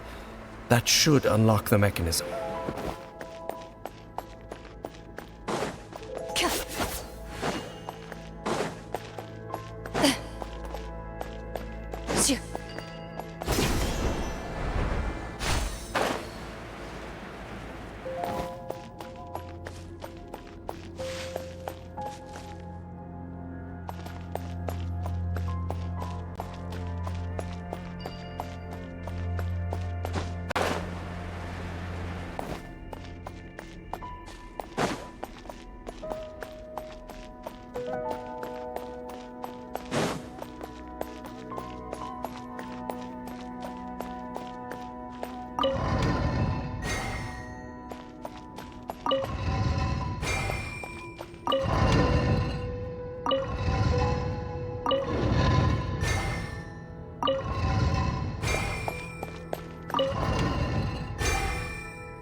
The door's open. Let's go. Our destination is just up ahead.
Looks Looks like we can't go any further.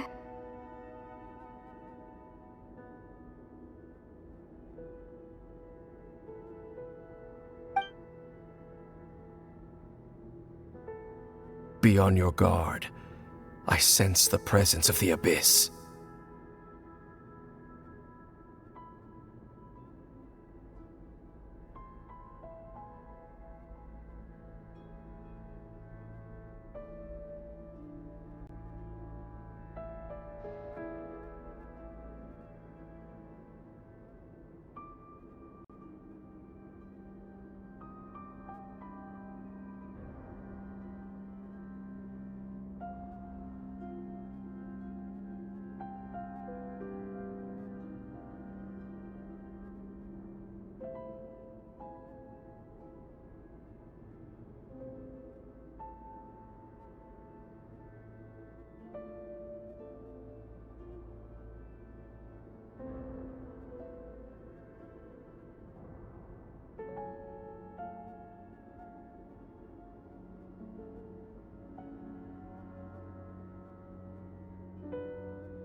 Into the shadows.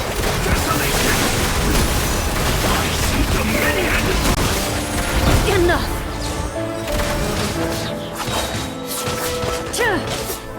Burst and rebuild! Evil willows, shoot on sight. Ready.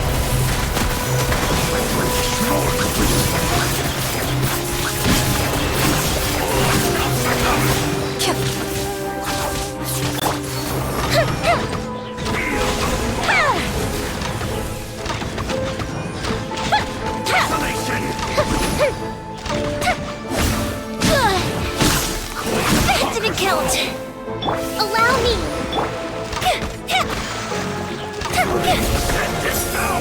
Fuse is what...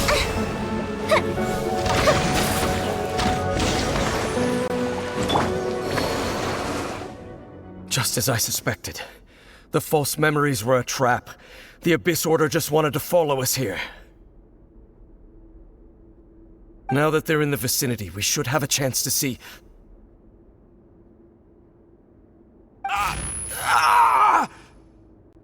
Dane? What's wrong?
Can you feel that?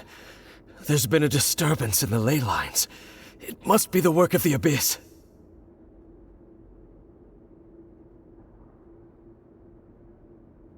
Wow, you must be really sensitive to that sort of thing. Paimon doesn't feel it.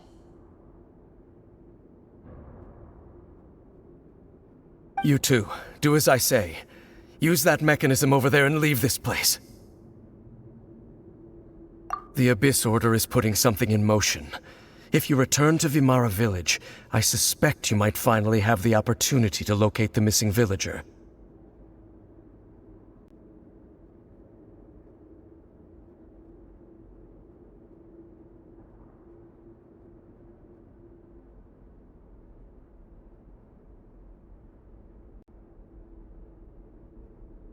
Just think of it as a way to divide and conquer.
I knew going along with your trap would be the only way to meet with you face to face.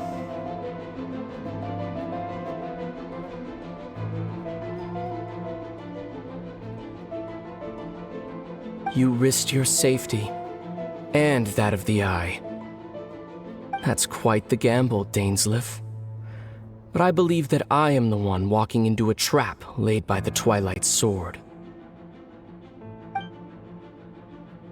So you came here all on your own? What about those followers of yours? When the Twilight Sword is prepared for battle, any army I could send would only be marching to their doom. Better that I face you alone. I know you must have a lot to say. But if it's a conversation you want, you'll have to defeat me first.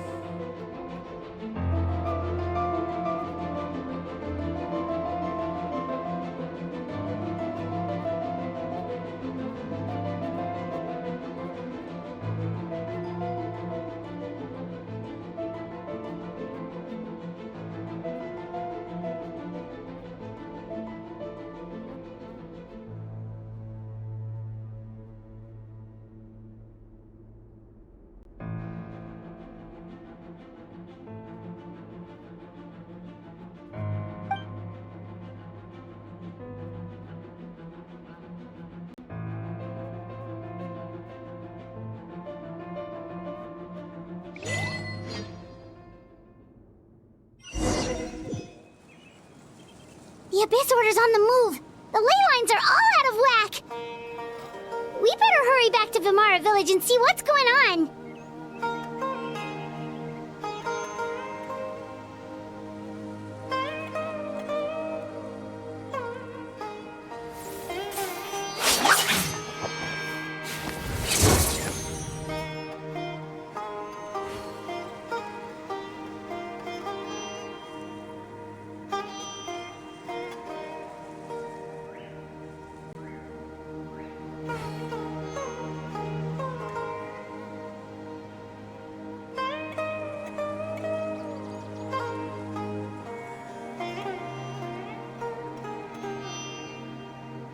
In my role as champion duelist, my opinions do not matter.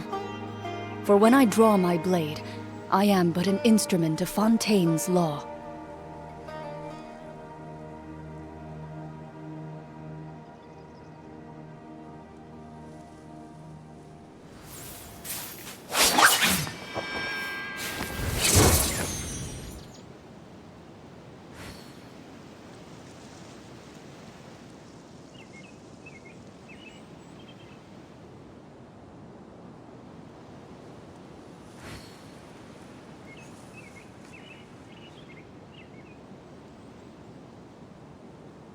I've faced many opponents in my duels. Most of them I defeated. The rest surrendered. No, I have never lost a duel.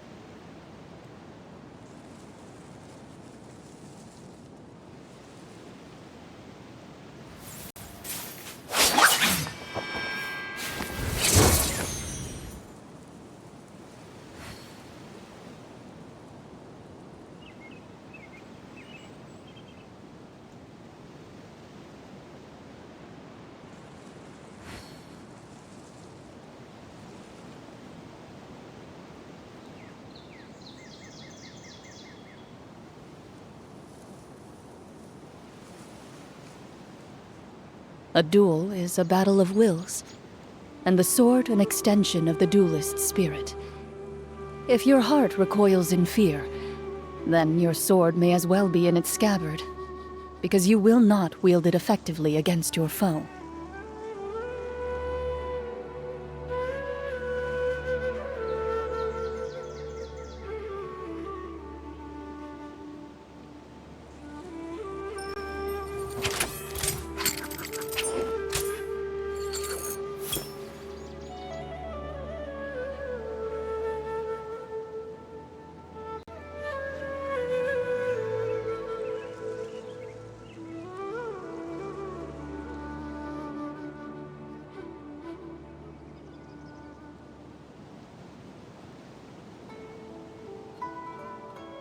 I've faced many opponents in my duels.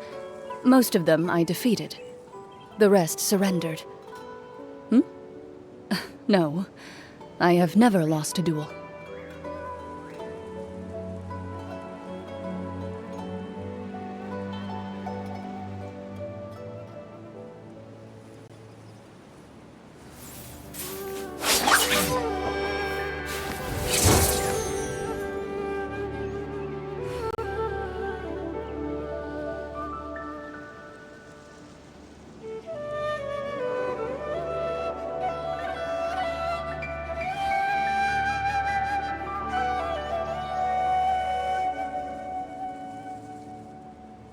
A duel is a battle of wills, and the sword an extension of the duelist's spirit.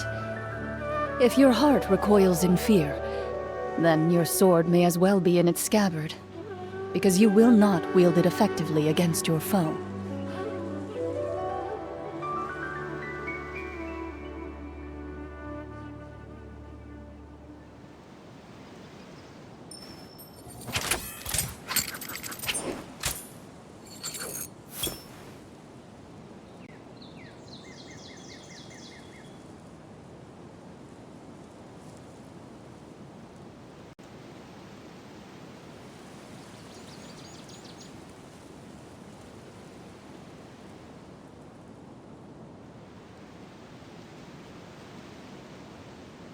I've faced many opponents in my duels.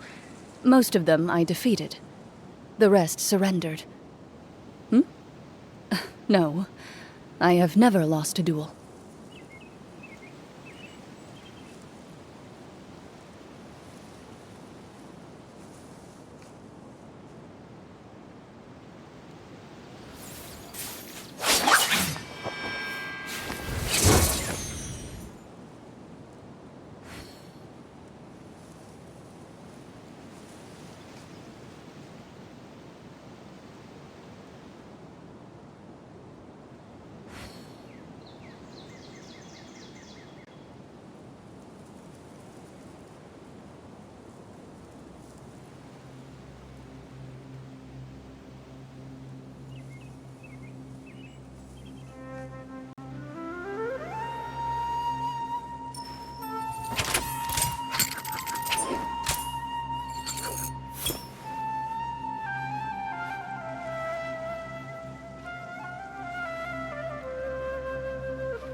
In my role as champion duelist, my opinions do not matter. For when I draw my blade, I am but an instrument of Fontaine's law.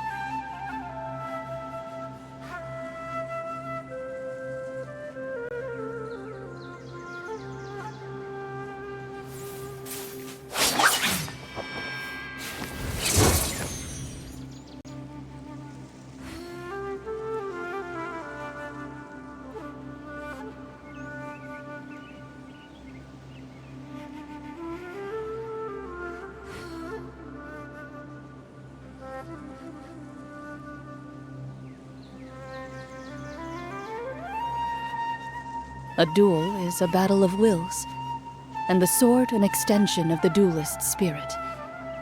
If your heart recoils in fear, then your sword may as well be in its scabbard, because you will not wield it effectively against your foe.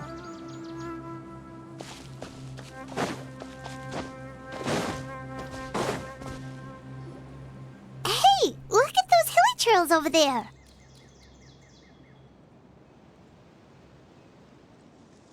Weren't they acting super agitated just a little while ago? Why are they so calm all of a sudden?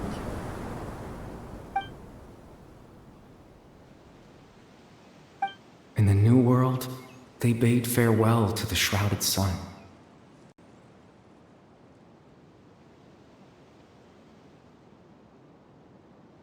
At last, they no longer needed to dwell on their suffering, or try to differentiate between various thoughts of blasphemy.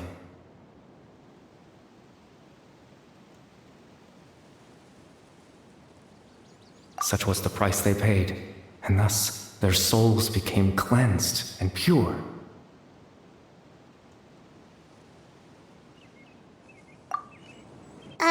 Did you hear that?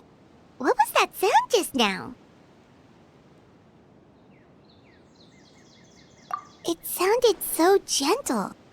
Could that voice be comforting the hilichurls in some way?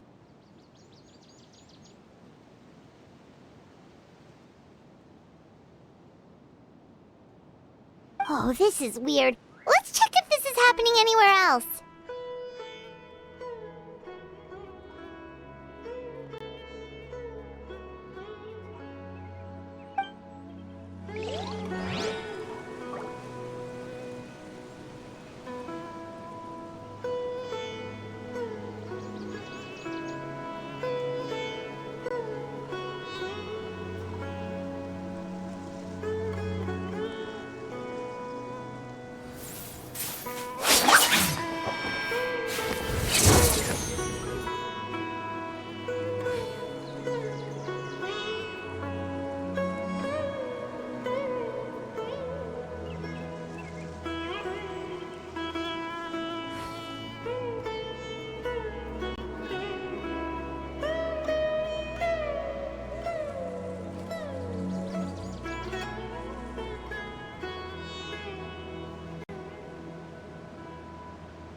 I've faced many opponents in my duels. Most of them I defeated. The rest surrendered. No, I have never lost a duel.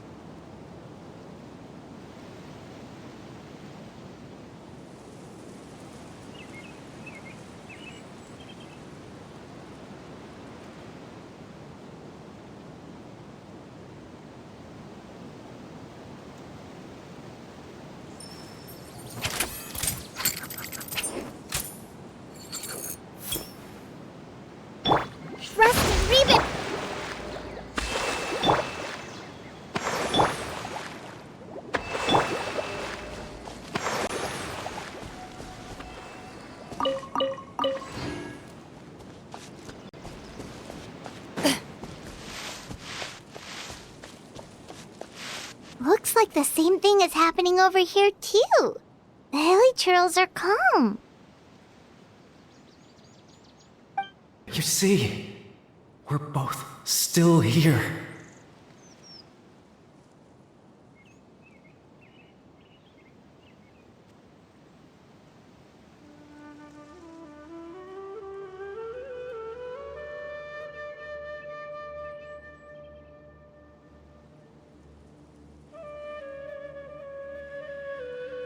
We've reclaimed an endless amount of time to love.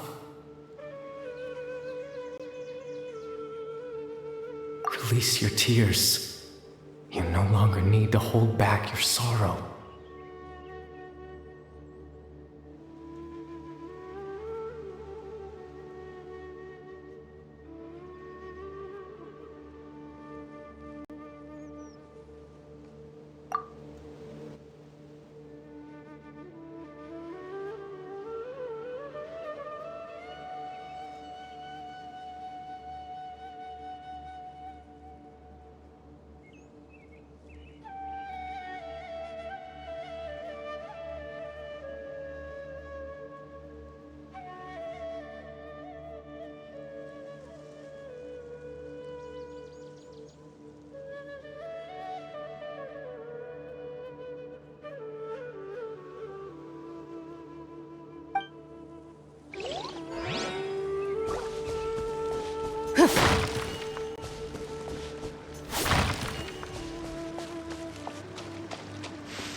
Over there.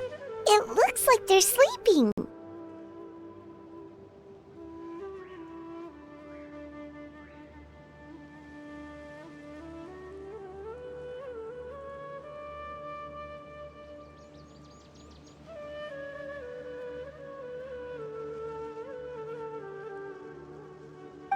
In the end, he whispered softly.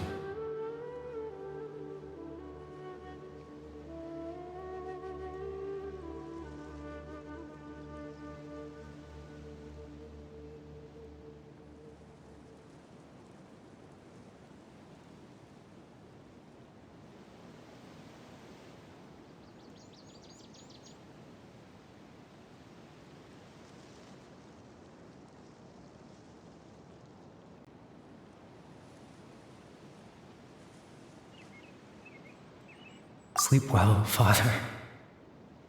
Sleep well, my beloved people.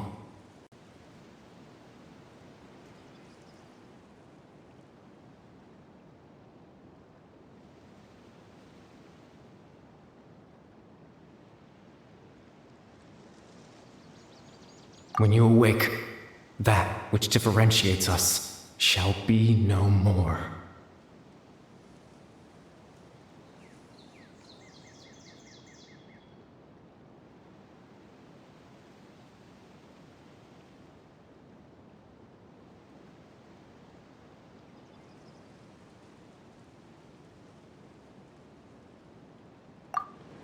It almost sounds like a poem or some kind of story.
Well, now that the Hilly have calmed down, Vimara Village should be safe at least.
Let's put this situation to the side for now.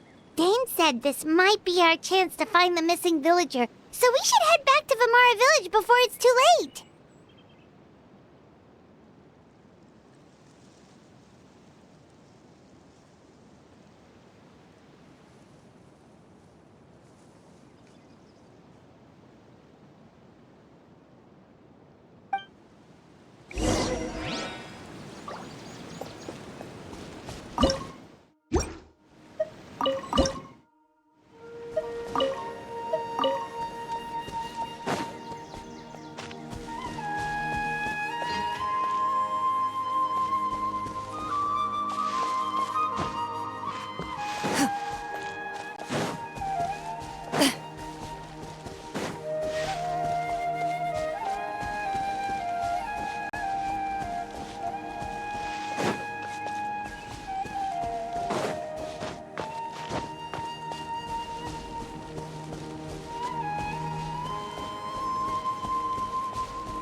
The Abyss Order? This is the first I'm hearing of it.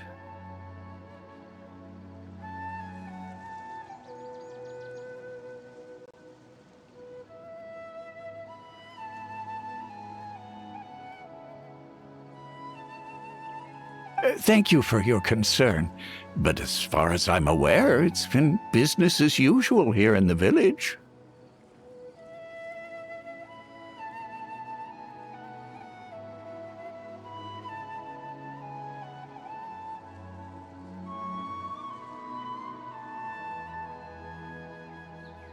Well, that's good to hear.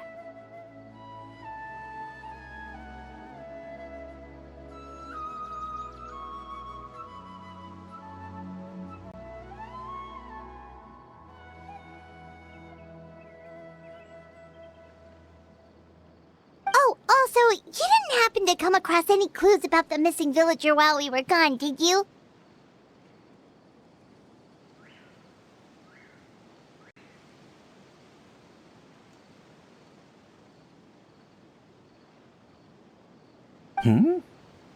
Someone's gone missing, you say?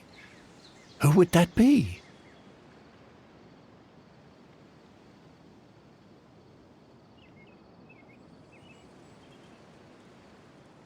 Huh?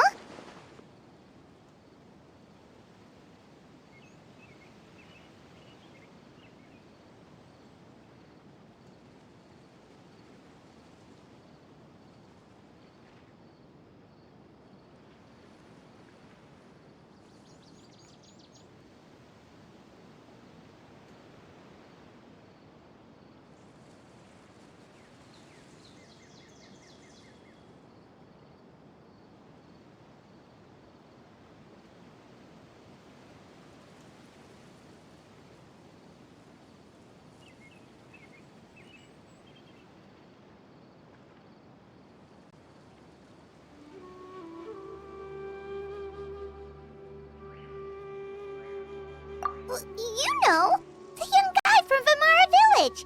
The one you've been looking for all this time. You posted a commission with the Sumeru Adventurers Guild.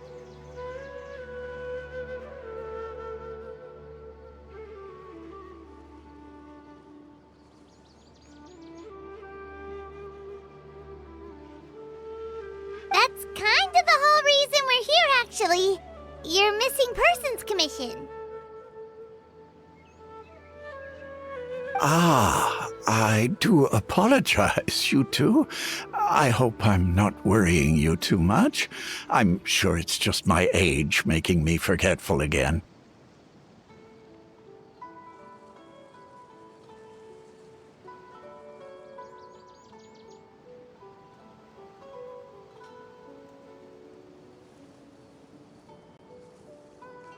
At least right now, I can't seem to recall whatever it is you're referring to. Perhaps you should try asking someone else.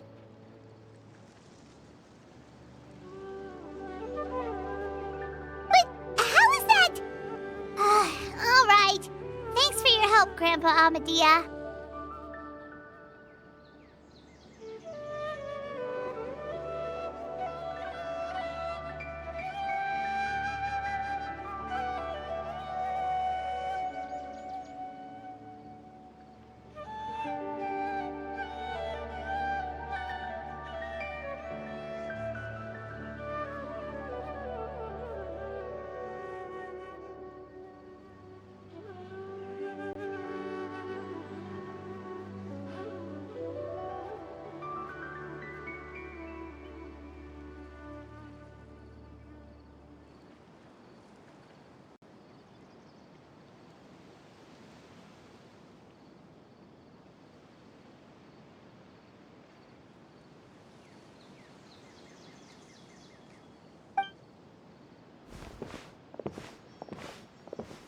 Something's definitely not right.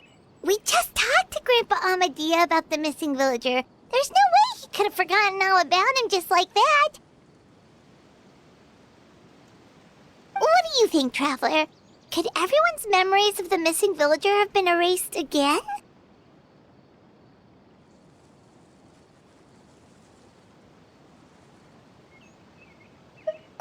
You're right. We should narrow down the possibilities first. Let's go ask someone else then.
Someone's gone missing? Who?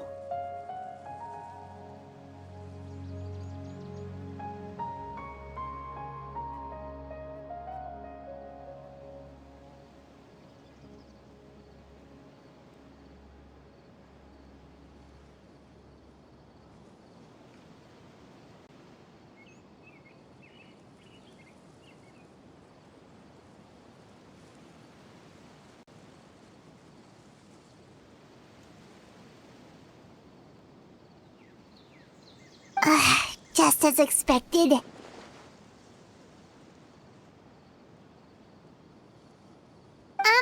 That guy you said a bunch of nice things about earlier? The one you always used to chat with. He's around 20 years old, and you said he was a kind, warm-hearted person? Oh, I know who you're talking about. Really? You remember?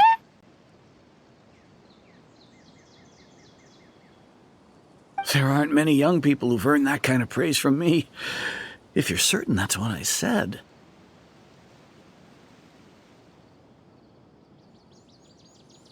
Then there's only one person who fits the bill. No doubt about it. But why'd you say he's gone missing?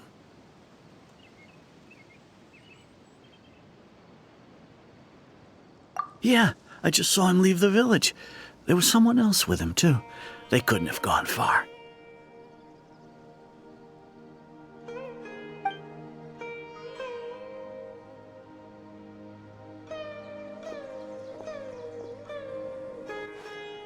Strange. Bayram seems to remember him. And apparently he just saw him?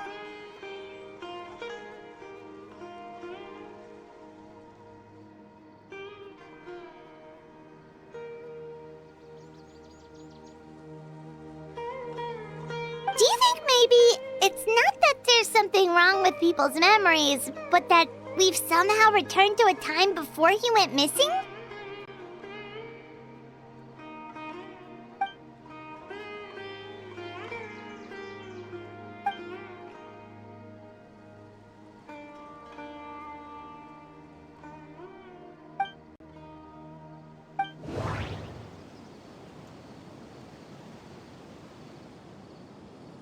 Just like what happened with Greater Lord Rukkhadevata, no one remembers him, because there's been a change in people's memories.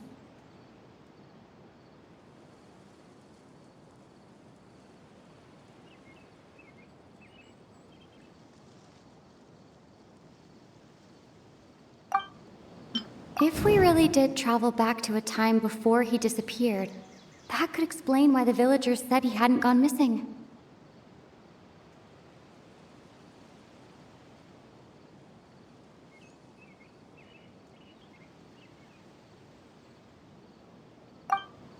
If this person only exists in people's memories, maybe we're in someone's memory right now.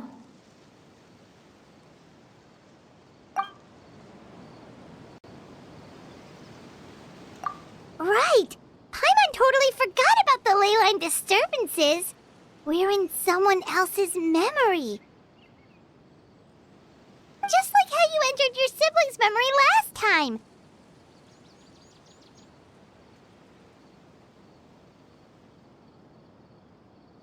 that would also explain why we seem to be at a time before he went missing.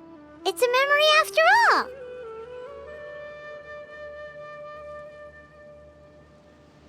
Right. If he's someone who only exists in people's memories, then we're finally on the same turf.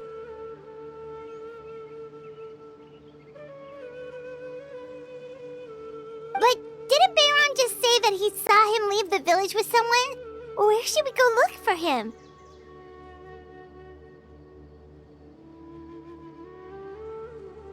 Who knows how long this ley line disturbance is gonna last? We might not have that much time, and we don't even know whose memory this is. Good idea! That'll help us narrow things down.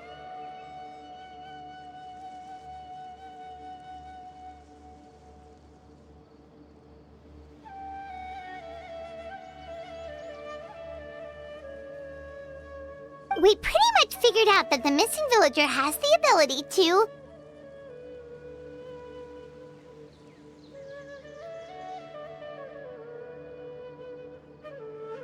Right! That!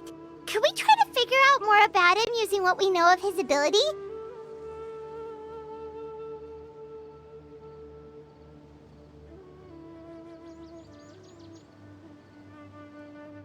Like, does it maybe leave a trace that would somehow give him away?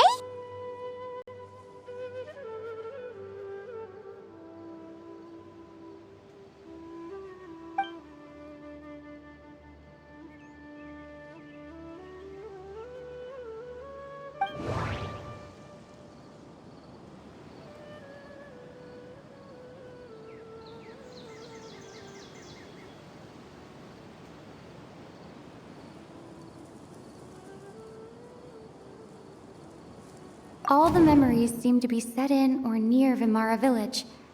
But I'm still not sure if they're restricted to this location. If time was allowed to pass within the false memories, there's a higher chance they might conflict with someone's original recollection. That would make it much harder to avoid suspicion. There's a difference between memories that arise from lived experiences and those that are implanted into the mind. Perhaps it has something to do with time. Maybe not. We don't have any way to prove... No wonder! All this time and the sky hasn't changed a bit! That must mean time isn't passing!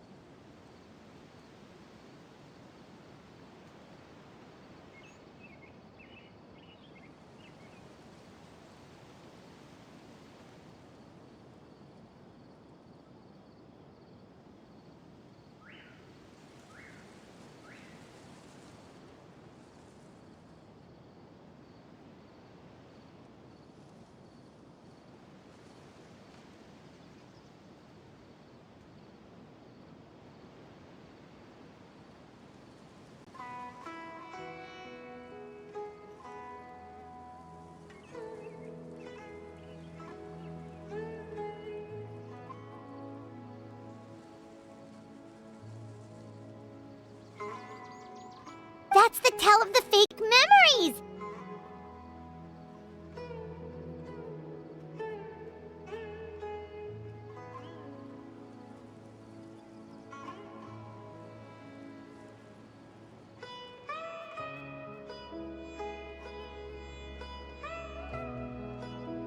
The implanted memories are basically taking place outside of the regular 24 hours of the day.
included the regular passage of time, it would be easy for people to tell that something was off. Like there could be overlap or something. People might start to wonder why they remember doing two different things at the same time of day. That's why he makes sure the memories take place at a specific moment in time rather than over a period of time.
The color of the sky coincides with the moment in time she described.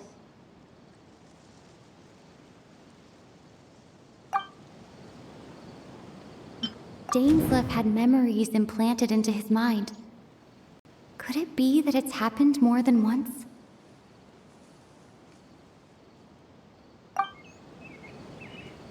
We thought Chief Amadea forgot about the missing villager, but it turns out we're at a moment in time before the village issued the commission.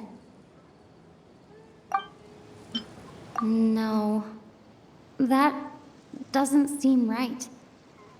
I need to think about this some more.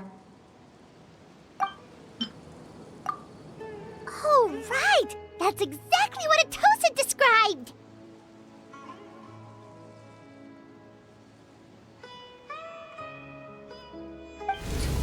Come to think of it, every time we talked, it always seemed to be around dusk, just like right now.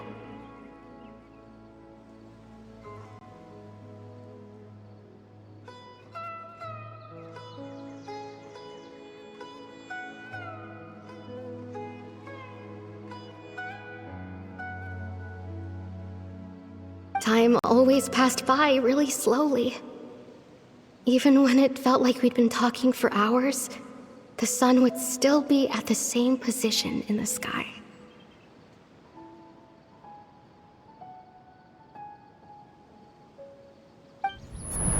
Yep, that has to be it! This is definitely Atosa's memory. Yeah, that's where they'll be!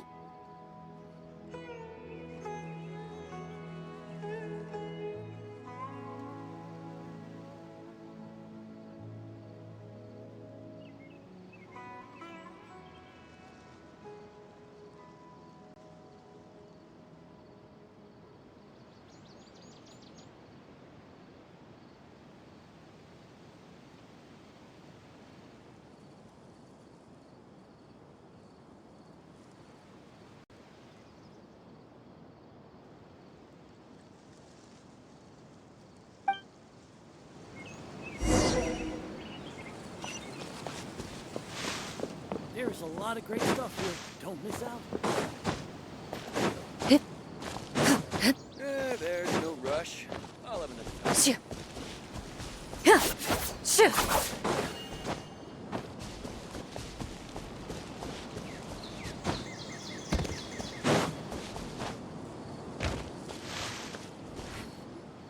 So, you see, Granny Jahiet was a mercenary when she was younger.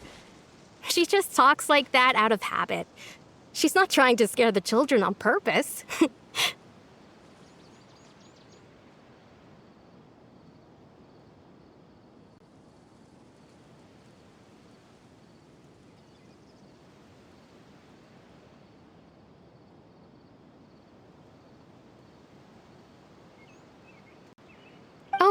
There I go again.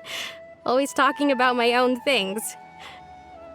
Do you maybe have anything you want to share?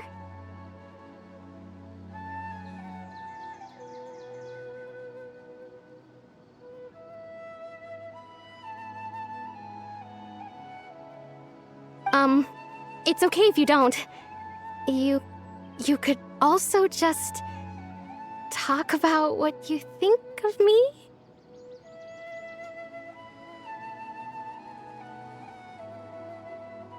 Oh, I think you're an incredibly strong and thoughtful young woman.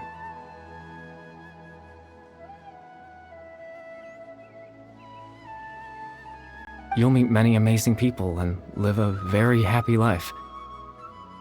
You won't miss someone like me. Huh? Are those your friends over there?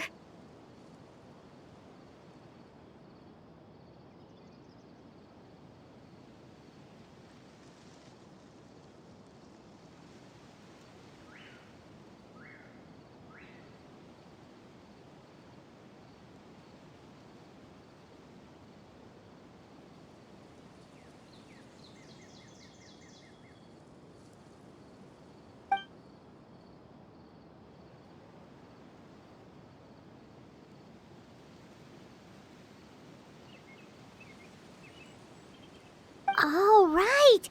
This version of Atosa hasn't met us yet! Friends? I guess you could say that.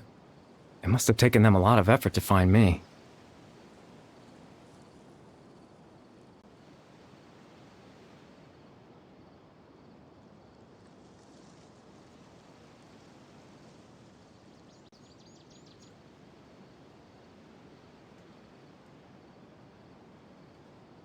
So, I should see what they need. I'm sorry, Atosa. We'll have to continue this conversation another time. Another time, huh? Yeah, okay. I'll head back to the village then. Talk to you some other time.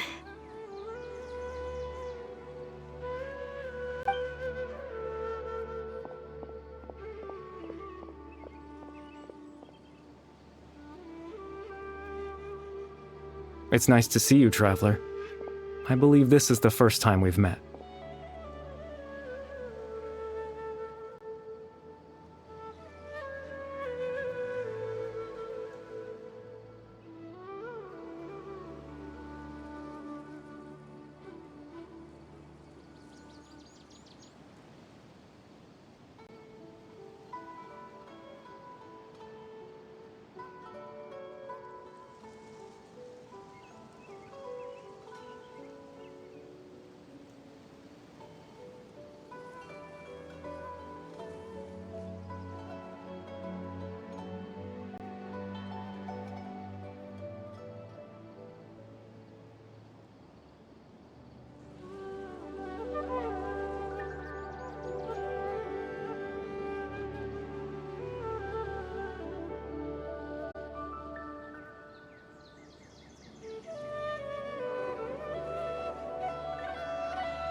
The founder of the Abyss Order.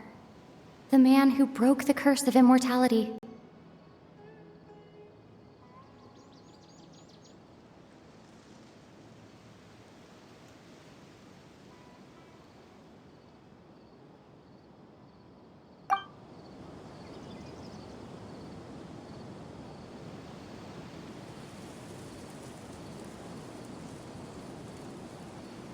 The founder of the Abyss Order. Born into abject sorrow, he shall now become the Loom of Fate.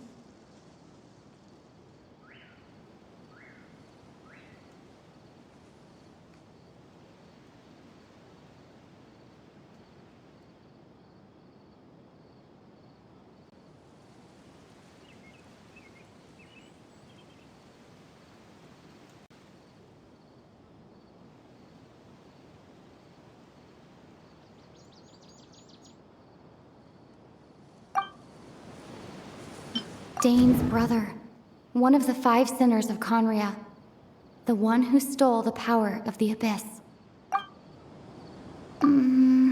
No. You're Caribert Alberic. Oh. You know me? That's quite the surprise. I don't believe I've met you before.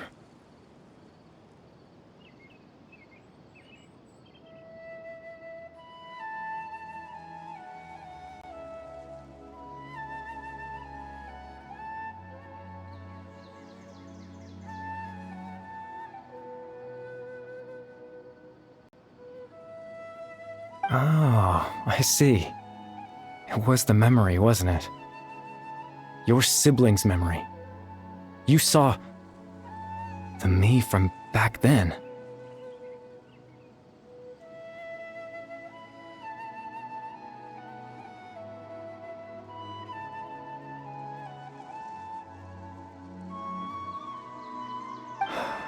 This is Atosa's memory. I came here to say goodbye to her.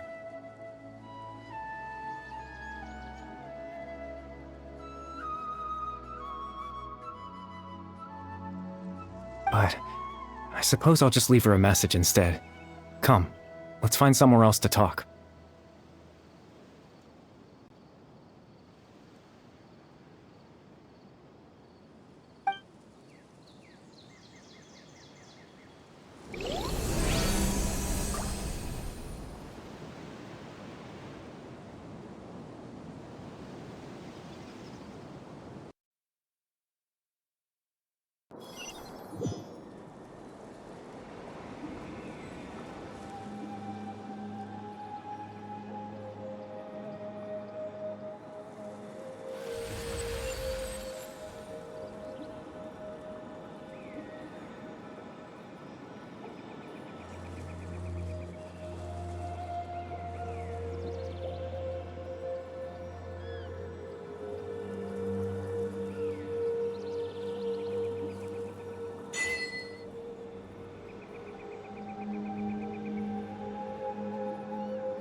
I suppose you could call it the realm of my consciousness.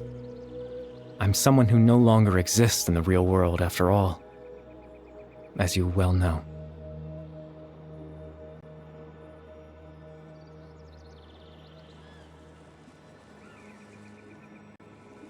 It's nothing. I still have enough strength to play the part of a good host. I've always hoped that I'd get the chance to talk to you like this, and now, the time has finally arrived.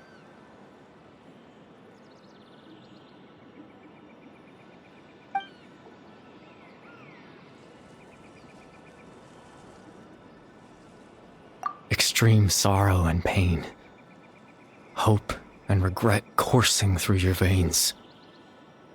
And a degree of abyssal power that defies comprehension.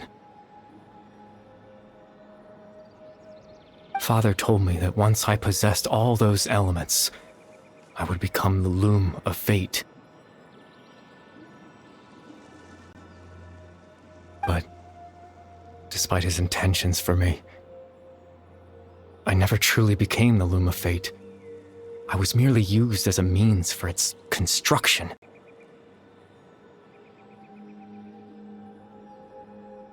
In truth, I died the moment I set everything in motion.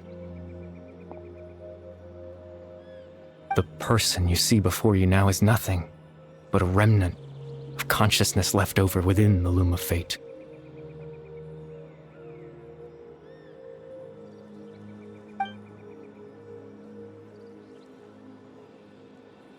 As for your question, the loom of fate is a device capable of weaving ley lines. In its primitive form, it can only be used to create and implant memories. But, as more of it is completed, its power becomes stronger and stronger, until finally, it has the power to weave real ley lines of its own.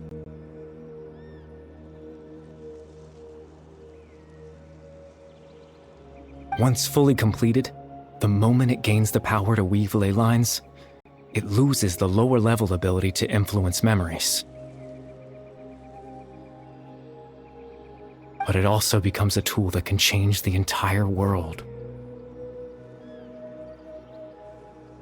Yes, I have the ability to control the loom in its semi-completed form. I suppose you can think of it as a form of compensation.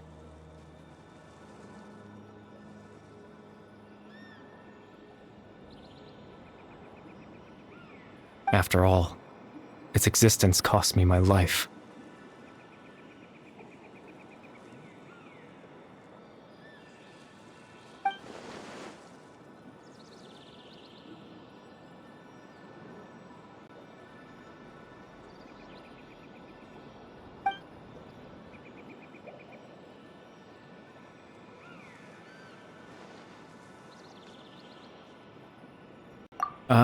That. I was wrong to implant those memories. I'm sorry I caused so much trouble. Not only for everyone in the village, but for you as well.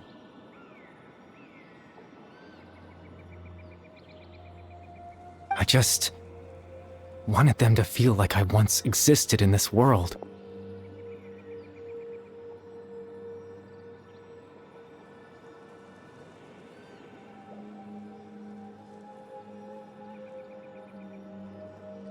As if I had a chance at life.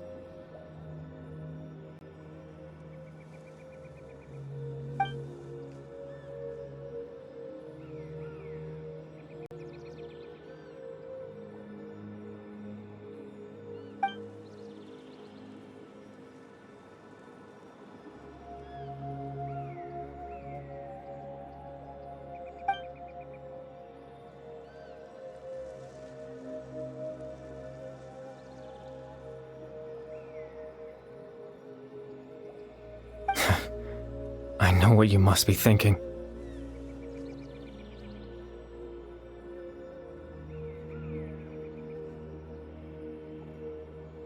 Why would I do something so meaningless?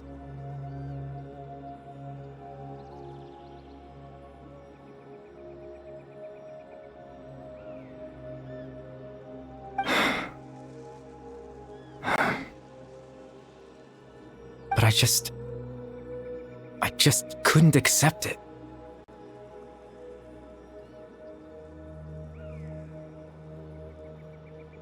I had to know what it would be like if I had my own life. what kind of person I would be, what other people would think of me.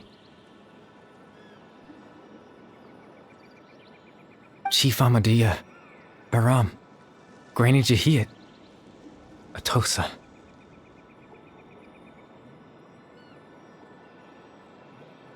What would it be like if I could live alongside them? No cataclysm, no curse. Just a quiet life in a peaceful village.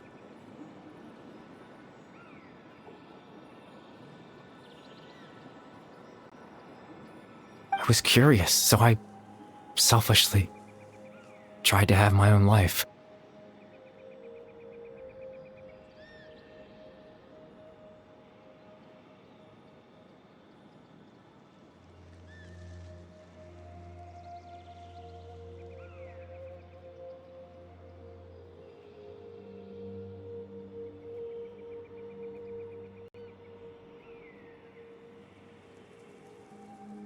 Even if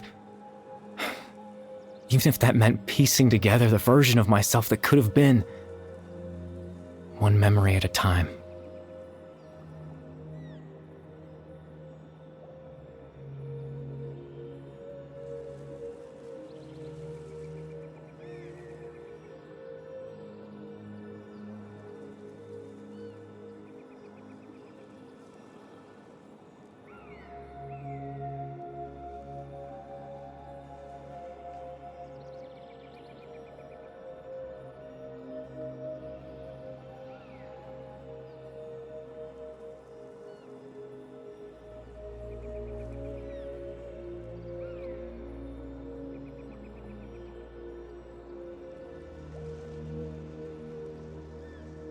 I know it sounds stupid.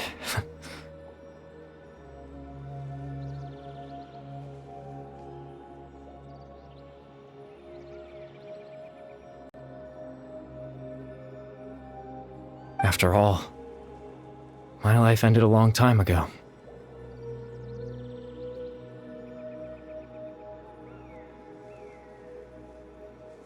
Any chance at living was stripped away from me when I was 8 years old. My consciousness left to mature in an illusory world of nothingness.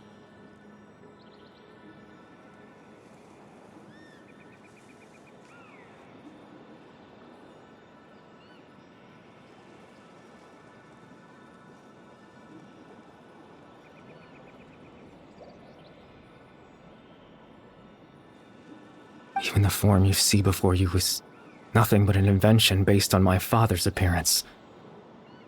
An imagined version of what I would look like if I had the chance to grow up.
I know.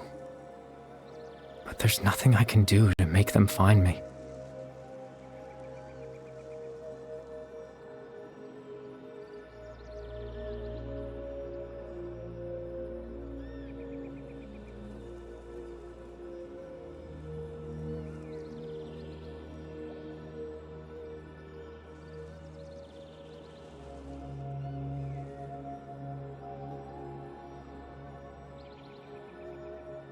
If I could exist in the real world, I would return without a second thought and surprise them with the suddenness of it all. But, well, that's not possible for me.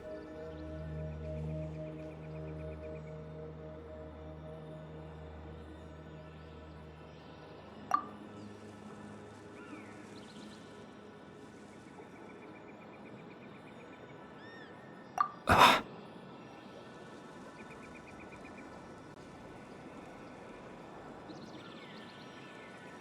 know.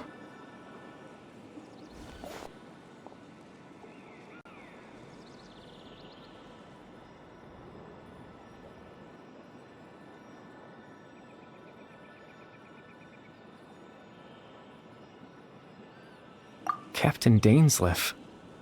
Twilight's sword, you mean? No need to meet up with him. Things should already be settled on his end.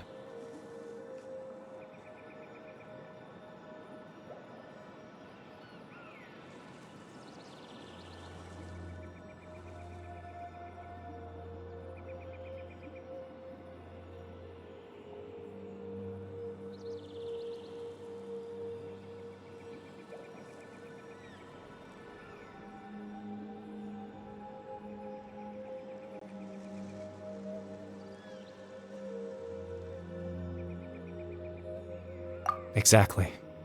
As someone who could only exist in people's memories, the fact that I'm able to talk to you in my consciousness like this can only mean one thing.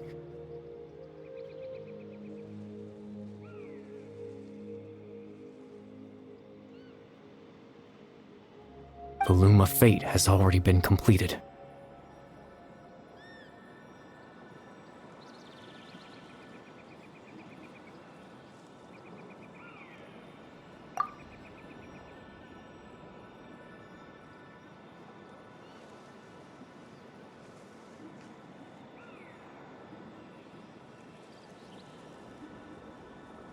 No need to worry about Captain Dainsleif. He's absolutely fine. The only reason he lost the eye was because I happened to guess exactly what he was planning. Captain Dainsleif has had the eye inside his body this whole time, hasn't he?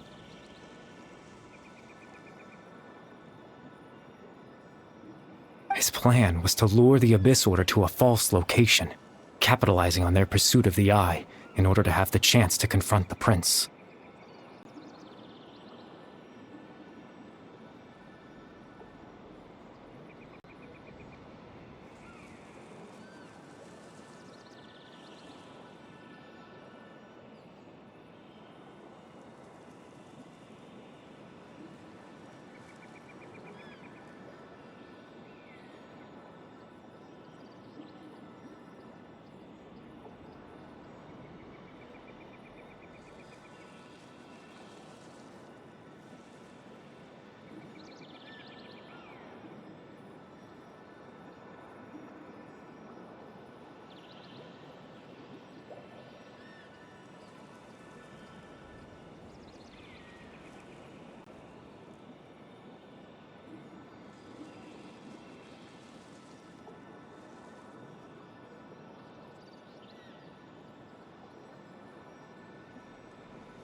He would then hand the eye to you and tell you to take it away from that location.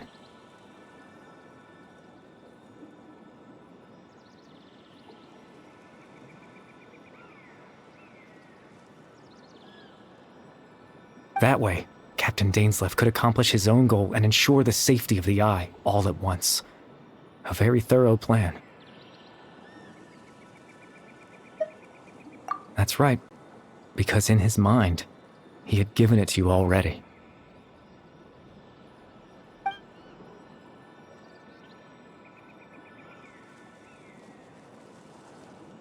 Before you two entered that false location.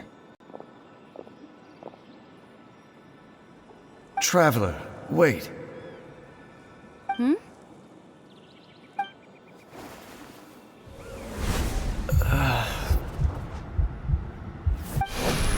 We've no time to lose. Let's head inside.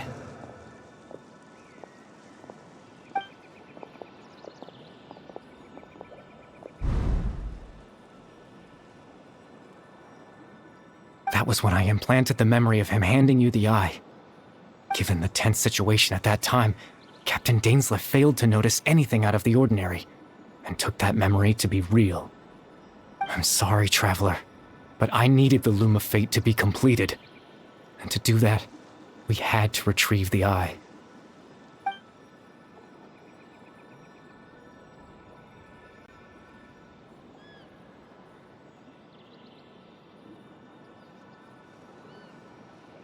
I promise I'm not trying to conceal anything from you, but I truly have no idea what the Prince is planning.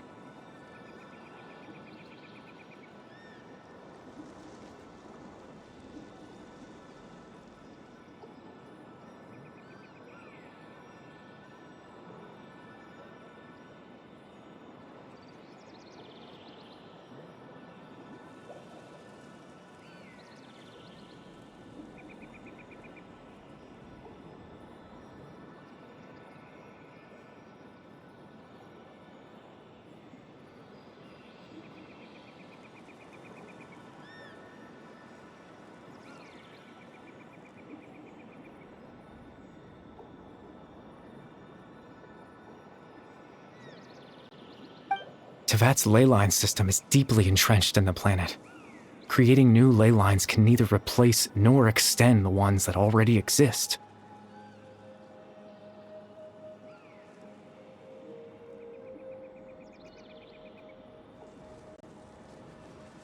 In the face of everything they could be planning, I fear I'm too insignificant to even get a glimpse of the bigger picture.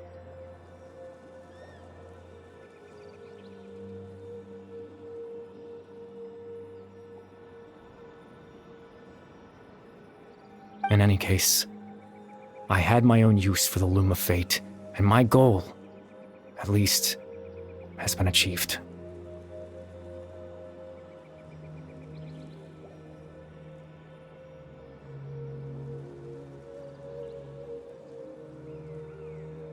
You remember my father, don't you? Clotar Alberic. I believe you saw him in your sibling's memory.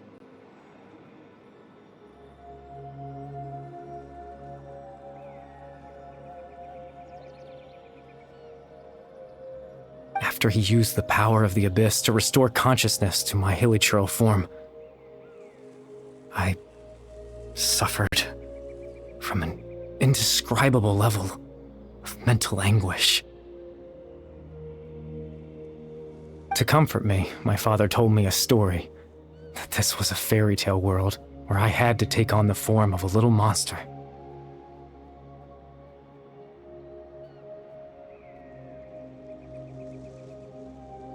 That story managed to dispel my fears, even if just for a moment.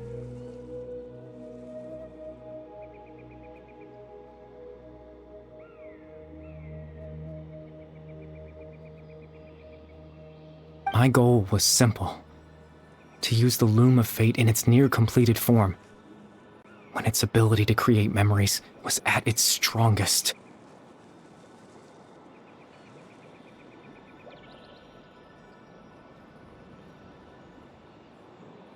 To implant a specific memory into the minds of the hilichurls.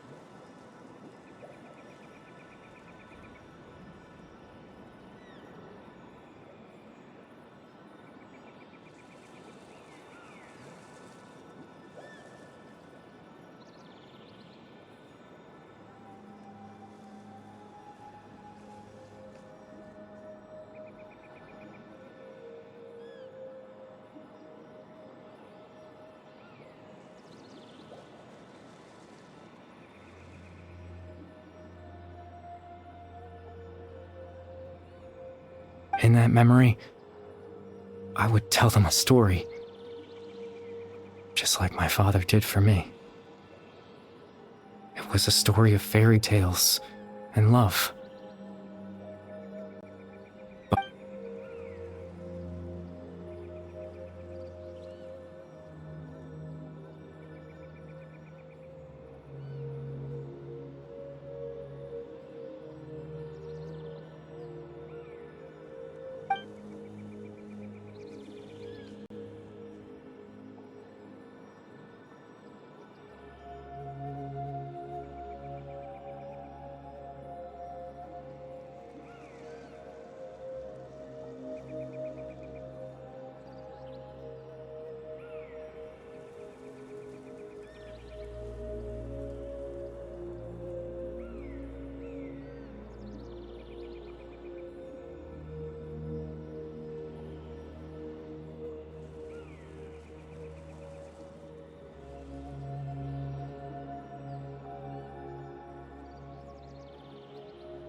I can't change the world.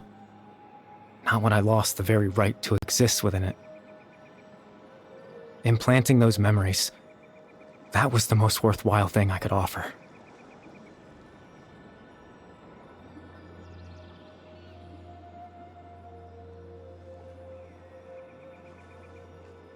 All that's left of my existence is a wisp of residual consciousness tied to the loom of fate. In truth, that trace of my consciousness should have dissipated long ago. My goal was the one thing that allowed me to hold on all this time. But now, the bedtime story is finished. And it's finally time to rest.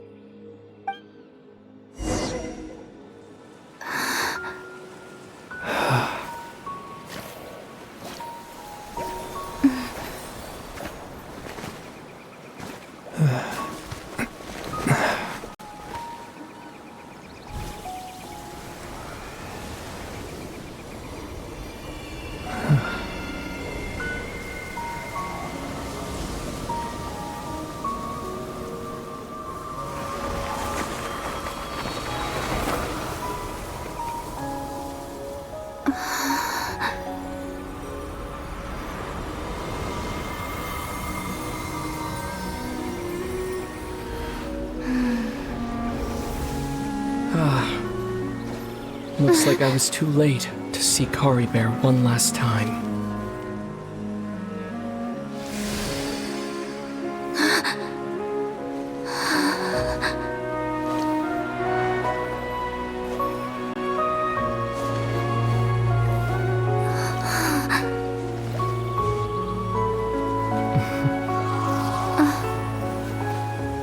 Kari Bear's consciousness is gone, and this space will soon disappear along with it.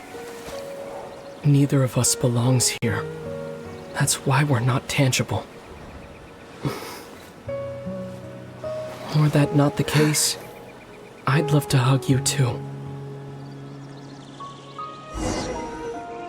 Well, how about a conversation?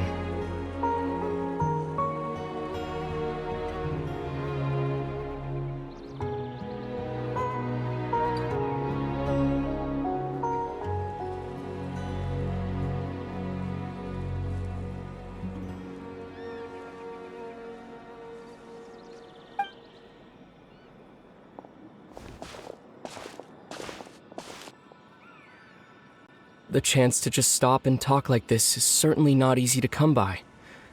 Wouldn't you agree?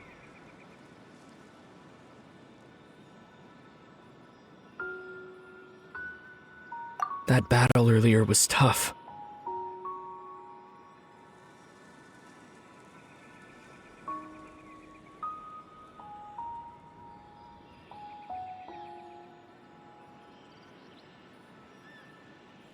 The one against Dane, I mean. I didn't expect that after everything, he would still hesitate to raise his sword against me. Were it not for that, perhaps I'd still be no match for the Twilight Sword, even after 500 years.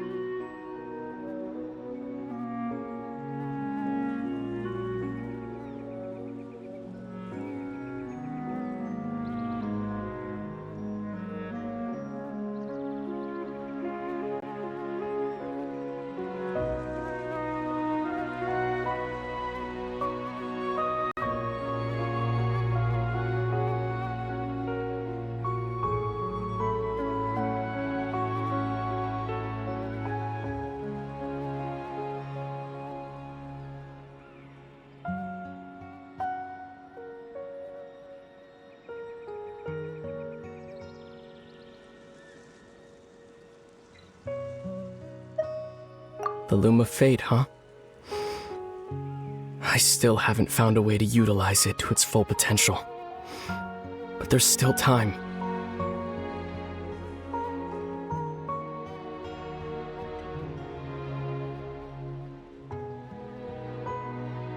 Before the heavenly principles awaken.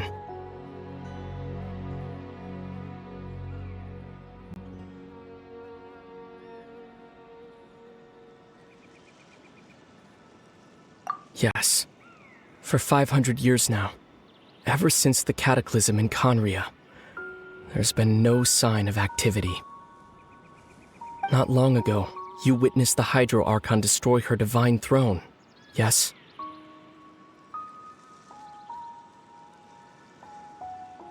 Such a flagrant disregard for the rules, and still Celestia took no action.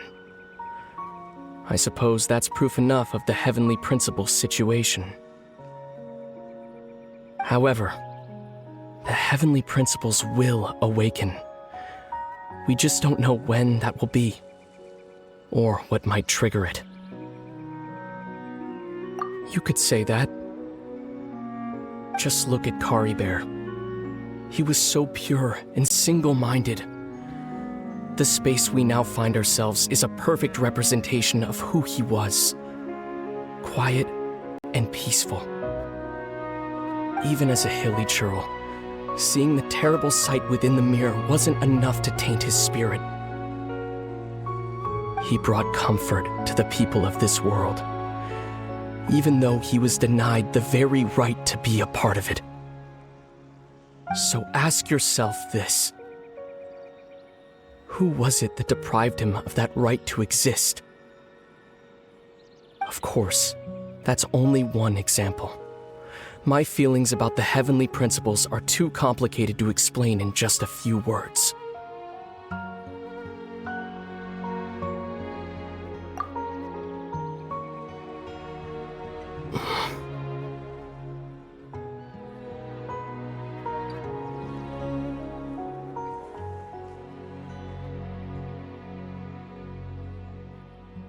Lumine?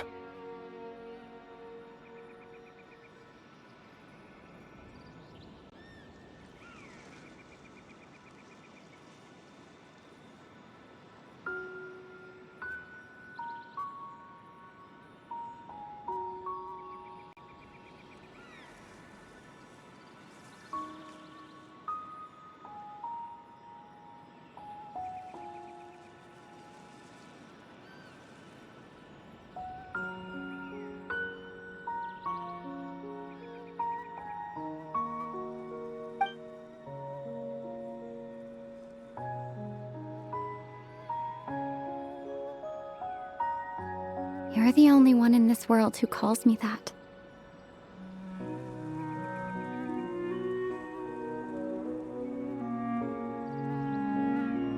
There's so much I wanted to ask you.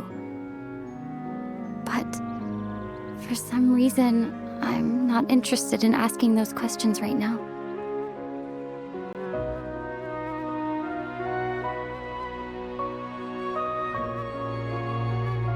There's just one thing I have to ask. One thing I could never understand. Why? Why can't we continue our journey together?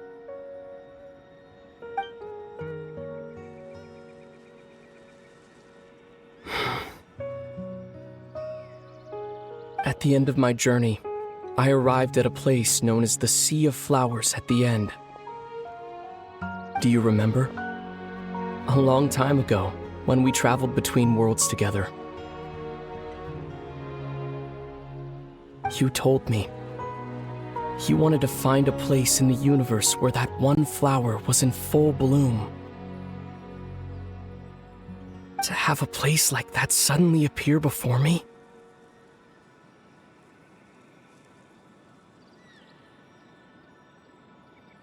Well, would you think of that as a coincidence?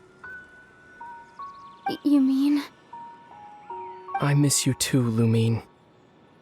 But as this war continues to rage, and as I continue to seek that final answer, I don't even know how to face myself sometimes, let alone my own sister.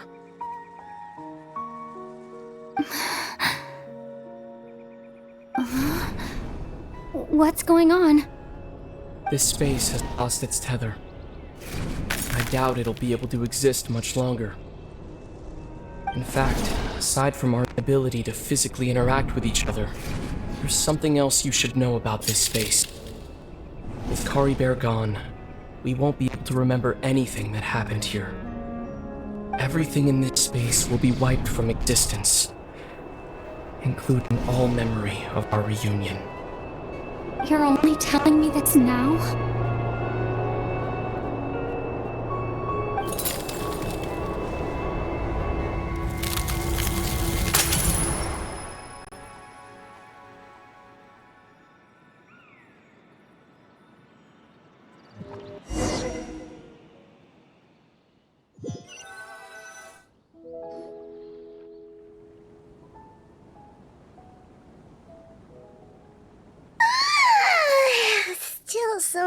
sleepy. Paimon's head feels all fuzzy. Oh, Paimon woke up a little earlier than you, so Paimon will fill you in. The villagers said that they saw us sleeping near the village yesterday. They couldn't wake us up no matter how hard they tried, so they decided to just bring us back here. Oh, and Dane came by just now. It looked like he was injured. He didn't say anything, though. Just made sure that you were all right and left. Kinda seemed like he had a lot on his mind, but that's Dane for ya.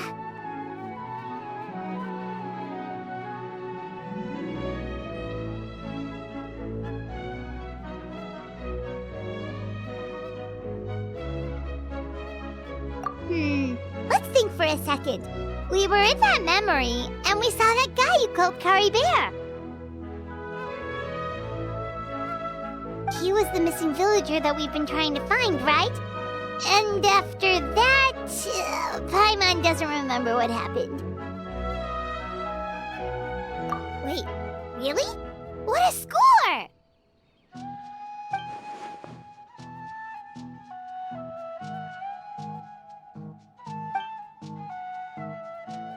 Well, what happened after that?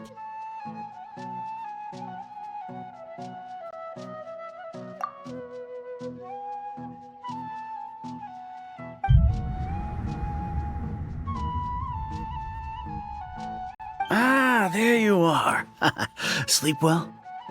Bayram, you sure seem happy. Did something good happen? Something good? Huh. Wasn't anything good or bad, I'd say. It's just that, well, the village organized another search party yesterday. It didn't feel right to leave all the searching to the adventurers. So there we were, searching away, when suddenly this one guy said it all came back to him. According to him, one day around dusk, he was passing by this one tree outside the village, and he saw our missing villager. There he was, sleeping under that tree all by himself. His parents came a little later to wake him up, and they all left together. They looked like quite a happy family, apparently. And after that, well, we all started to feel like that really is what happened. Kind of strange that we forgot all about it for so long.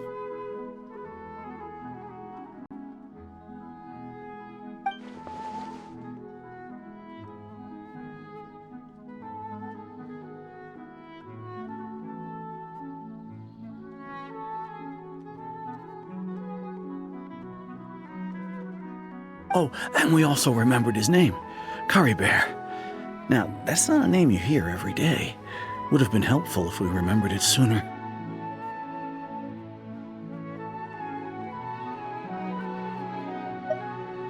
Well, I hope he's happy wherever he is, and we're all relieved now that we know what happened.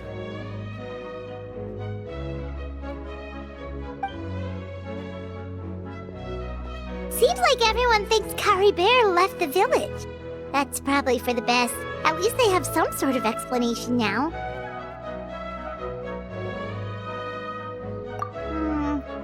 Paimon wonders how Atosa's doing.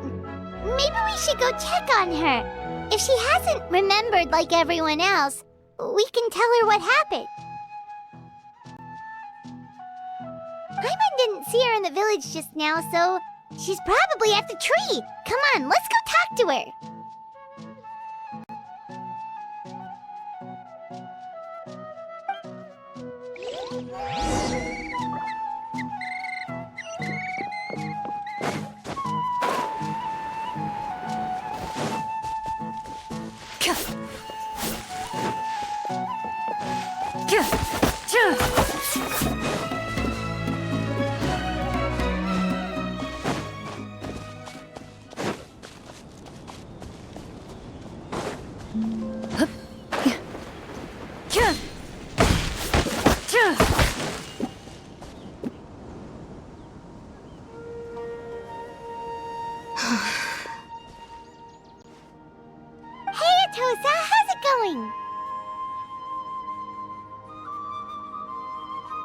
Oh, it's you two. I was just about to go looking for you. I wanted to thank you.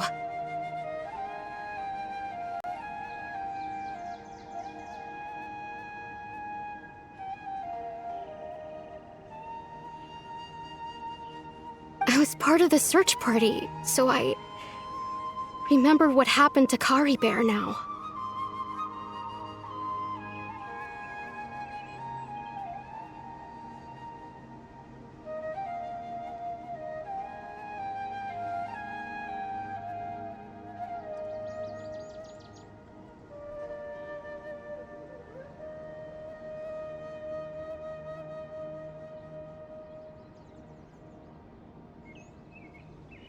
Honestly, I just can't believe I forgot something so important.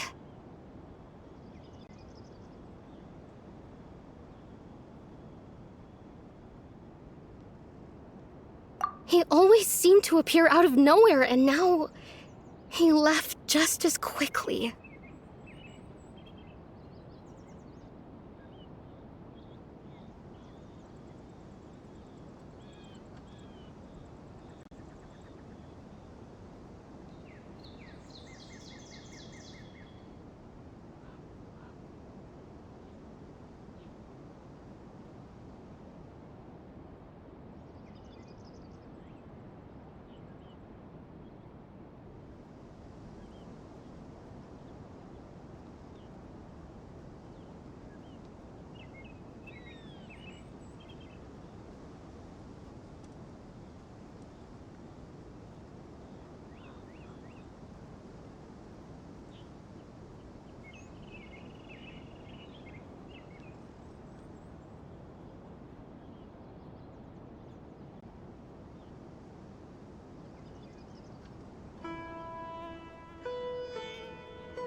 If Kari Bear wants me to forget about the time we spent together, then I'm willing to try.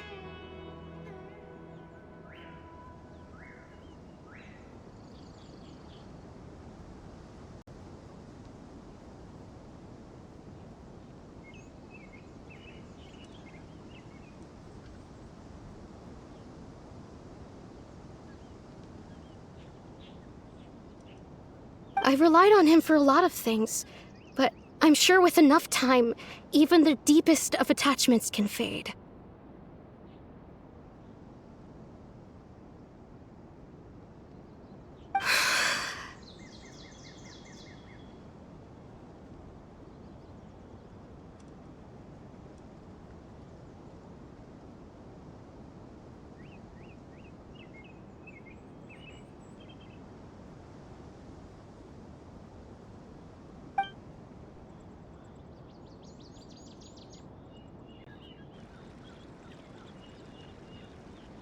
Okay, I'll admit, I'm just putting on a brave face.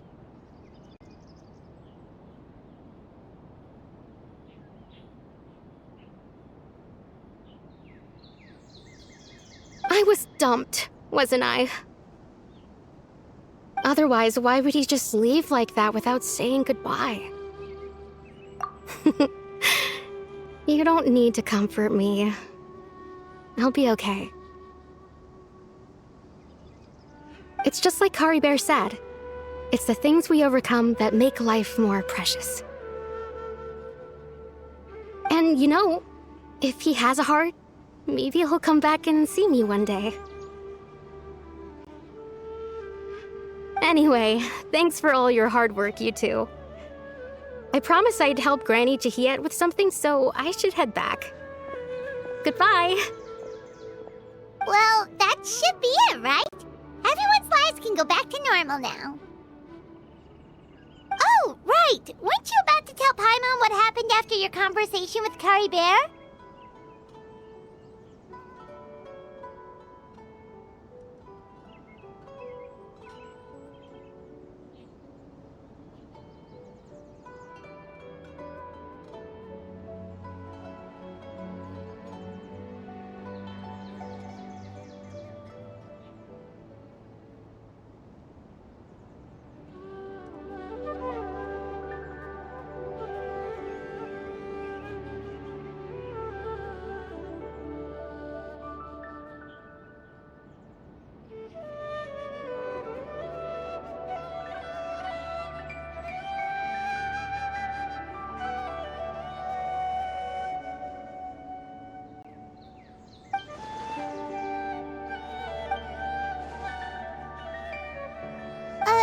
A picture?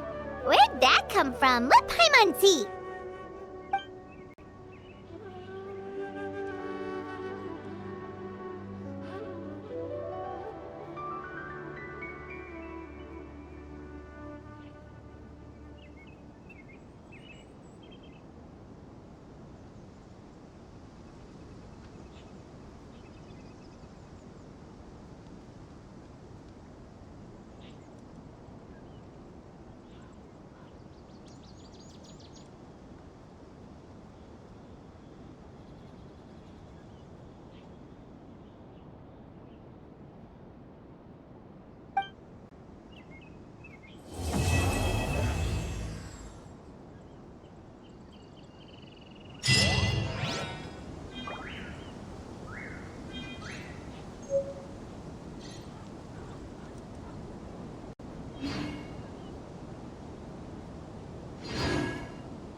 Ad Astra.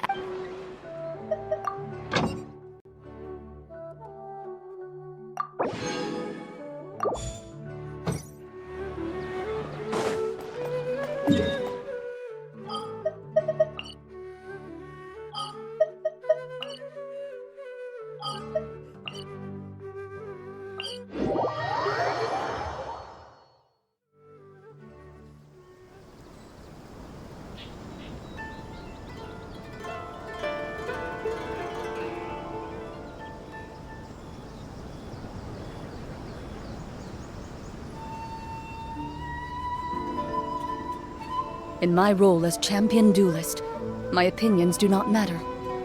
For when I draw my blade, I am but an instrument of Fontaine's law.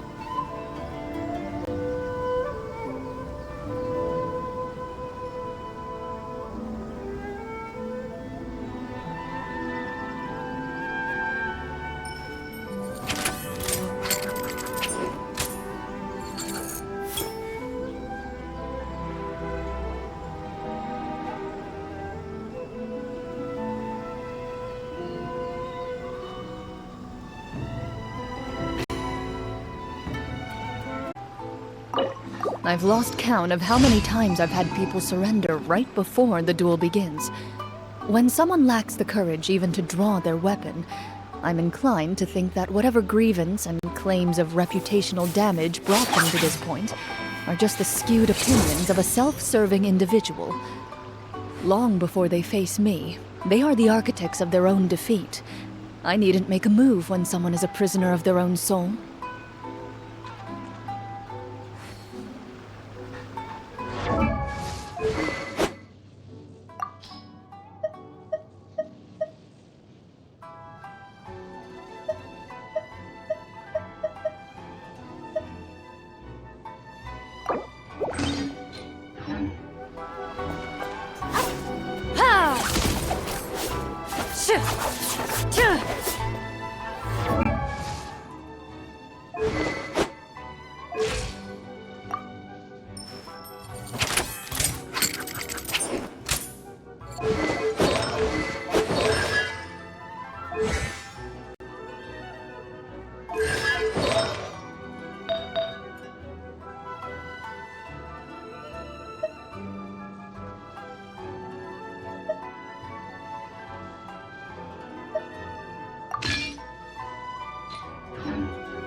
Shit!